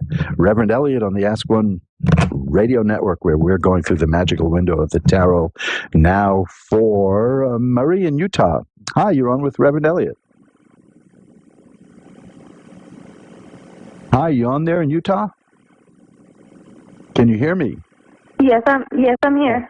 Oh, hi. Did I get your name right? Is it Mary? Maria. Oh, Maria. Okay. I've got to get rid of these store-bought glasses here. Hi, Maria. What can I look at for you tonight? Well, I would like to. I mean, this is the first time I do this, so I'm not even sure what. I mean, just I don't know. I don't know about like what's going on, and if I have something in the future. I don't know. Well, there's like so much going on. Well, first of all, I assure you have a future. Okay, we all have a future. Well, yeah, but yeah. How long that future is, I can't tell you, but I don't know. But we do have a future. Are you starting anything new in terms of work? Well, that's what I was. But I have things in mind where I want to go back to school and start something like business. So I don't. Well, because that's what I see. I just pulled some cards while you were talking, and the card I got, the first one I have is the Ace of Rods, and that's about the potential and the desire of starting a new career and a new business. So I think that's what's on your mind right now. It is. Oh, there you go. You see how easy it is? So let me tell you what I got the next. Here, this will show you how easy it is. And I'm so glad that I'm the first reader you ever got. The next card is the World. It's a card that it means it's assured success. Okay, the next card is another card of success, but it's a card of happiness. And then I have a card called the Ten of Rods. I have two tens. I have the Ten of Cups, it tells me that when you get this new career going, when you get this new career path working, you're going to succeed. You're going to have a lot of good things. You're going to be emotionally happy. You're going to be doing very well. But the Ten of Rods is a warning not to be oppressed by it, not to let it overwork you, not to let it become a burden. Okay? That can creep up on you sometimes if you have your own business. But I think that these cards showed me what was on your mind, and you got to trust them. You know that you did want to start a new business. Right, that's what it's my mind. You're right. And what about what else do you see? These are all relating to the same theme. I've just got a thing called the Eight of Coins, and that's about a person very diligent. And coins are money. You know, think you're going to be working very hard at that. But the Six of Coins, that means that there's money in it for you. I'm seeing everything working out very well here. I'm seeing that if you go down this path of going back to school and trying to learn to get a new business going, to get the education that you need to do the work you want to do, I see it as a very good road for you. Okay, yes, because that's something that has been in my mind lately, so I'm going to really focus on that. So you see how the cards work? You didn't tell me anything that was on your mind, and I just asked you, are you thinking of starting a new business or a new job? I think that, right. So, you see, that's how the cards work. I've been doing this for so many years, and I don't take it for granted. I know that I'm surprised every time I see this happen, but here it is. And I think that a career path of your choosing is, and you'll decide later what you want to do exactly. The career path of your choosing is going to be a very good, successful, and profitable path for you, but there's a warning not to let it overburden you. Maybe, in businesses, sometimes it's hard to delegate. Sometimes it's hard to just shut your mind off at the end of the day. People think that those of us who are in business for ourselves have it really easy, right? But it's always on our minds. We don't get to go home at 5 o'clock. Right. I mean, it keeps us busy. I'm not complaining about it. It's just in my life, I had jobs where the clock would click at 5 o'clock and the job was over, and I was out of there, and I loved it. But I wanted more in life. Right. Well, that's good news. And I don't know, what about my love life or?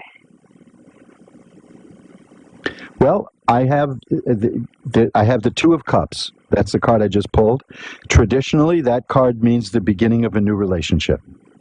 So I do see a new relationship coming down the road for you. I mean, based on the Two of Cups, I have to say that that's the traditional meaning of the card, the Two of Cups. It means that a new relationship is on the way. Okay. So look, I've given you a lot of information to absorb. I know it's a little startling to have a complete stranger tell you what's on your mind and be right about it, but there it is, right? So I think the business thing is the more important thing right now. That's what's really on your mind. But when the person asks about love and romance and the Two of Cups comes out, it means that there is a new relationship coming soon too. So be open to that. Oh. Okay? Keep your eye out. You're going to meet somebody. Well, yeah, really. Well, that's kind of strange because I'm married, so I don't know how to think about that. Well, let me put it to you this way. When this happens often with marriage, sometimes it doesn't necessarily mean a new person. It can also mean that the relationship you're in will reach a new level. Oh, that's what I was thinking. It was going to reach a new level. That's definitely well, that's good. When a person is in a committed relationship and that card comes up and they don't tell me that and I say a new relationship coming, it's a little startling. but it also, hey, you know something, let me tell you, there's a thing about marriage that people outside of esoteric practitioners don't know, which is a lot of times people will come to a magic worker and say, I want you to break that couple up. I want that guy, I want that woman, and I want to break it up. And I won't do that, but some workers will. But all of them will tell you this. So if they're just a romantic couple, it's possible to break them up magically. You may not want what you get when it happens. That's a whole different bag. But if they're married, it's almost impossible to do that. Because that's a different kind of bond.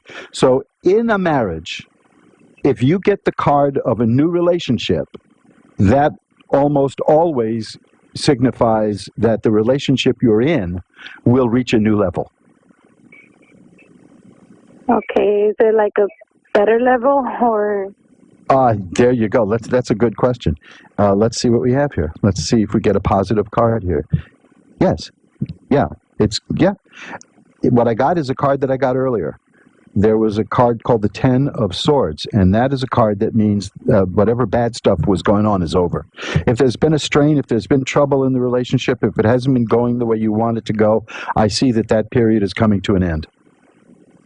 Nice. Yeah, that's what I need. The Ten of Swords is an ugly card, but it has a good meaning. It means the worst is over. And that's the right question that you asked me. Because when I get the Wheel of Fortune for people and I say everything's going to change, they get so happy, and then they say, "Wait a minute, is it going to get better or worse?" And it's okay. After all these years of reading, I come to expect that. But this is good. The Two of Cups, though, has a happy quality about it. So. Okay. So this is good. And hey, look, I just got the card I just told you about, the Wheel of Fortune, about change. I just got that one too. So yes, things are going to change in your relationship. They're going to change for the better, and it's going to be like a whole new relationship. Nice. That's what I needed to know, because I was feeling like lost, and I did not know what to think or expect in life. So I mean that. At least I have some hope that, I'm taking the right choice, making the right choices. I think in terms of your career choice, that's definitely a good choice for you. And in terms of what to expect that's coming down the road romantically and in your relationship, I think that's going to, the problems, again, I don't like that word. The things that you don't like are going to change, and it's going to change for the better. I see that very clearly here. Nice. Okay, that's what I needed to know. Good. I'm glad. And what about the health? Let's see. I'm not seeing anything more beyond that. I'm not seeing. I got the Lover's card too. It's good. I'm not seeing. It's a good year. You're going to enter a good romantic period. I'm not seeing much in terms of. I'm just seeing the romance and the and the business stuff. So that's as far as I can look at for you today. Okay. Well, thank you so much. That's what I needed. Well, you see, and that was your first reading, so it's easy and it's fun, right? So it works out well. Call back again sometime. Okay, I will. Thank you so much. Bye now. Bye. We'll shuffle them up. Wasn't that something? First readings for people. I love that. There's always a bit of fear. And that fear comes from movies where somebody shuffles the cards and say, look, I got a card that's called The Man Thrown Out of an Airplane. Of course, there is no such card. Movies are known for making up their own cards to suit their own plot. Look at this. I got a card that says you're going to be run over by a train. There's no card that says that, but that shows up in a movie, and sure as you know, somebody gets run over by a train. I saw one movie that showed cards that said that, here's the 5 of trains. Here, thanks. That's a little note from the producer, Dave. Look out for the 5 of trains.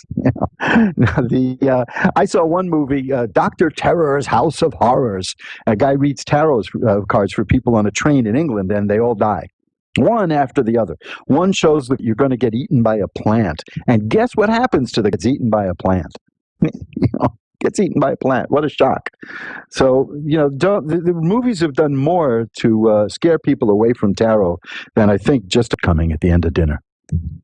Okay, that's what it feels like to know what the future brings. It's a wonderful feeling, and it helps get us through rough times. This hasn't happened in a while, but there are many times that people have come to me and the cards have been bleak, and the cards have not been good. And then at the end of that period, the cards are very good. And I say to them, when you go through this rough period, please don't be discouraged, because I showed you a period at the end of all that's really good. So that's one of the things the cards can do. It can reassure us if we know that we're going through a rotten time, but the cards show us that it isn't going to last. That's good for us. And if you want to know more about how to do this and do it yourself, I seriously recommend a tarot guide that teaches you. It's the beginning. It'll start you. It won't teach you everything, but it will put you on the right path to learn how to do this. And it's got this, Academy.org has it, the Mojo Brothers Publishing Company. And it's just the same as the title of this show, because the listeners of this show inspired me to write the book. And if you want to learn how to do this, it's the only book I know of that comes with a CD of actual readings, so that you can hear the readings that illustrate what's going on in the book. Do that. Look into Reverend Elliot's Magical Window at Amazon.com or at mojoacademy.org. And And you can do what I do, and then you won't need me, and then I'll be lonely and out of work, and I won't have anything to do on Wednesdays. Oh, well, I would still do the show, though. You know that. Hey, we're all shuffled up, and Rhonda in West Virginia is next. Hi, Rhonda. You're on with Reverend Elliott. Hi. Hi, Rhonda. How are you tonight? I'm doing good. Good, good. What can I look at for you? I guess financial. Well, that's my biggest issue. Okay. Well, again, because I started the show by saying sometimes about money and they get answers about love, but I'm getting money again here. The cards I got for you are really, really good. And they're coin cards, so they relate to money. The one is the 10 of coins, and that's a card about just, the 10s are the epitome of success. So money isn't going to be a problem much longer. And the next card I have is the ace. I got the ace and the 10, that's of money. The ace is a potential for a new stream of income and new money coming your way. So I'm very long. I'm saying that if you can, in the minor deck, I think money-wise things are going to be good for you. Because I've been lucky on the love and the family. I got lucky on that part. That's good. That's always good to hear. I've got two more cards here, and they're both coin cards.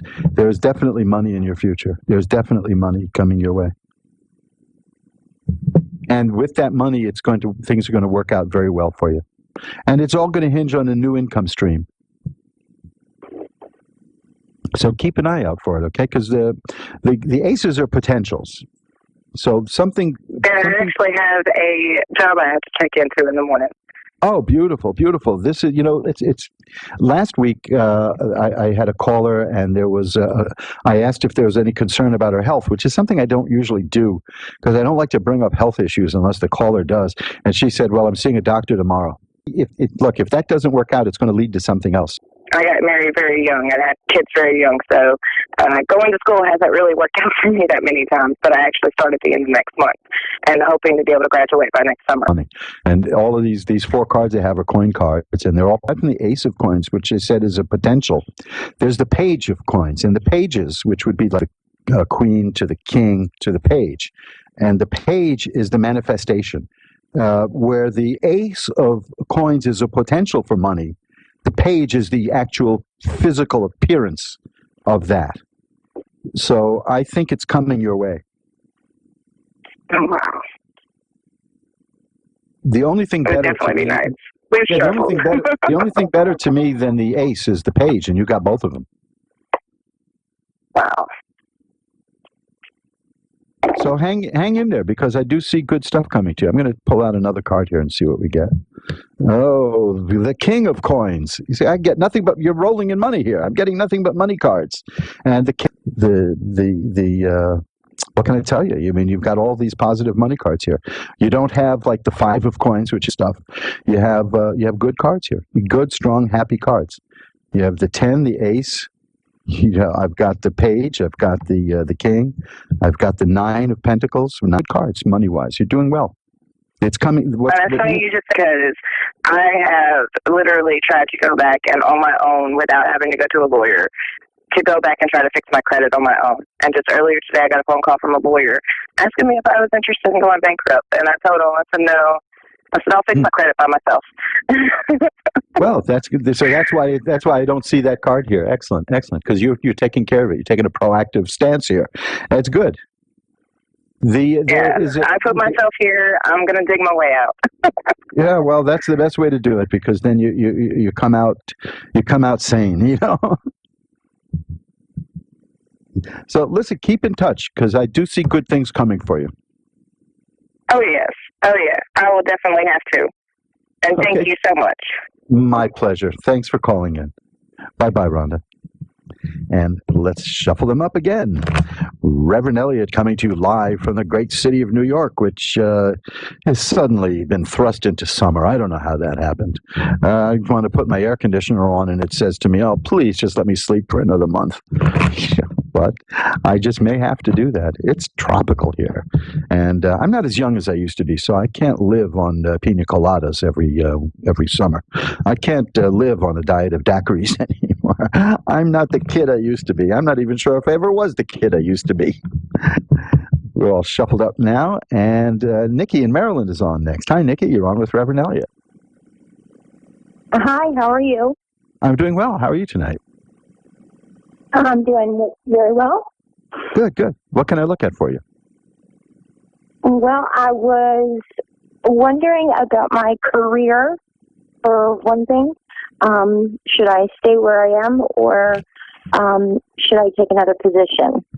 Okay, let me start out by saying that whenever people ask me a question like that, they generally know what they really want to do. And especially in a brief reading like this, I wouldn't even want to give you advice on what you should or shouldn't do. What I can do, if you want, is look at it, say like, if you leave, what would it look like? Or if you stay, what would it look like? But chances are, when people ask me a question like that, I think they want to go. Is that what you're leaning towards? Yes. Okay. I'm not sure. Because you wouldn't be asking me otherwise, and I'm not going to make a show, but I know that there are people who say, I've consulted the cards and I see that you really do want to go, but it's fairly obvious if you ask a question like that if you're even thinking about it, it's seriously on your mind. Let me tell you what I've got, though, because the reason you want to go is, and I'm now going to make a gross generality, but the reason you want to go is that there's something you're not happy with. Now that's common sense. That's not tarot. But the tarot card I got this 2 other times tonight too, so it's in the air, is the 10 of Swords. This card means that the worst is over. So whatever there has been going on that's bothering you, you're going to put an end to it. Now, how you do that is up to you. That could be going, that could be staying and doing something about it. There's many ways. We can't really get into that in a short reading. That's why when I do a reading off the air for people, it's about a half hour to 45 minutes because we go into those nuances. But whatever it is that is the situation that you're dissatisfied with, I see that you putting an end to that. That's what it's all about, right? You want to put an end to something you don't like, right? Yes. I mean, as I said, that has got nothing to do with reading tarot cards. I mean, if anybody said to me, "Oh no, I'm in a really horrible situation that's bothering me, but I want to put an end to it," well, then you're talking to the wrong kind of professional, if you know what I mean. But I'm just seeing, I'm getting sword cards here. Now, swords are double-edged. Okay, the sword cards can refer to mental activity. And the sword cards can work in terms of thought. Sword cards also mean conflict. I used to read for a married couple that wasn't doing well, and it was so dull. Every time we read the cards for each other for them, it was all about fighting and swords. It was all swords and all swords. Then one day the swords went away, and they said, well, we're happier now. Okay, there you go. But I'm seeing that there's a great deal of conflict where you are now in this stage of life and what's going on. And battle, and it's like constantly fighting. So it's also, man, I got another sword card here, and it's the 5 of Swords. It's a card of defeat. It's a card. You're in a place where you feel beaten up and defeated. And I've got a card here. I got a card here. It's the Devil card, and there's very powerful forces at work where you are. And the Devil card doesn't mean evil. It's a very earthy kind of exerting power over people. There can be a lot of money associated with people who are associated with the Devil card, but it can be very costly to make that kind of money because they demand a lot of attention and they demand a lot of power from you. They take your power from you. So I'm just saying that this is not a good environment for you. That, again, and I hesitate to go into advice, that doesn't mean you should leave or shouldn't leave. That only you know. But it's telling me that it's not working out well for you there. I'm going to look at a card of the future. I don't see anybody changing. Yeah, and well, the card of the future that I've got for you is the 6 of Rods, and that's a card of success and triumph. So this is what I want you to keep in mind, because making the decision can be a problem. You're going to make the right decision for yourself, because this is a card of triumph. Whatever the decision you reach, you're going to make the right decision. even if it means making the wrong decision and then saying, whoa, I just made the wrong decision, and then you go do something else and change it. We always eventually do what's right. So I think that this is an oppressive environment. My hat's off to you that you've stayed there, and you're working within that system. But it looks like it's an enervating thing that is pulling you down and chaining you. The thing about the devil card is it shows people chained to a block. They're getting a lot out of it, but they're chained. You see, so that's the position that I'm seeing here. That you have to ask yourself if the game is worth the candle. And apparently it's not, or you wouldn't be calling me with this question. And so what I'm seeing is that you're going to make the right decision. I can't tell you what that decision is, but I can give you my insight from the tarot cards that you will, for yourself, you're a very bright person, you will make the right decision. How's that? That sounds great. Okay. I've got to run. I'm up against the end of the show. It's over. If you want to give a call, I got a minute and a half or so left. So if you want to give a call back another time, I'd love to talk to you. And anybody, this goes for anyone listening who didn't get through tonight, you can email me at asktarot@earthlink.net, and I will be glad to pull a few cards for you, and then we can take it from there. But I think, Nikki, everything's going to work out okay for you because I think you're in control here, and you know what you need to do. Okay? Thank you. My pleasure. Bye-bye now. And that's it, folks. Wow, that's it. I can't believe how fast that hour goes, but there it goes. And I am Reverend Elliot, coming to you live from the city of New York on the Ask One Radio Network, where we get together every Wednesday at 11 Eastern, 10 Central, 9 Mountain, and 8 Pacific, where we take a look at the wonderful world of the tarot. We go through the magical window of the tarot. If you want to know more about what I do, magic-works.com, magic-works.com. I spell magic the archaic, old-fashioned way, so you don't confuse me with a guy who pulls a walrus out of his jacket pocket, which is not the same as a rabbit out of your hat, but it's more interesting. So that's magic, M-A-G-I-C-K, magic-works.com. And check out the books at mojoacademy.org, especially Reverend Elliot's Magical Window, which will teach you the basics of tarot and get you started on your own tarot adventure. And Reverend Elliot Explains It All, which is a 300-page collection of essays that will teach you what you can do for yourself with magic. So I'll see you next week. And remember, till next week, time flies. It's up to you to be the navigator. Bye-bye now.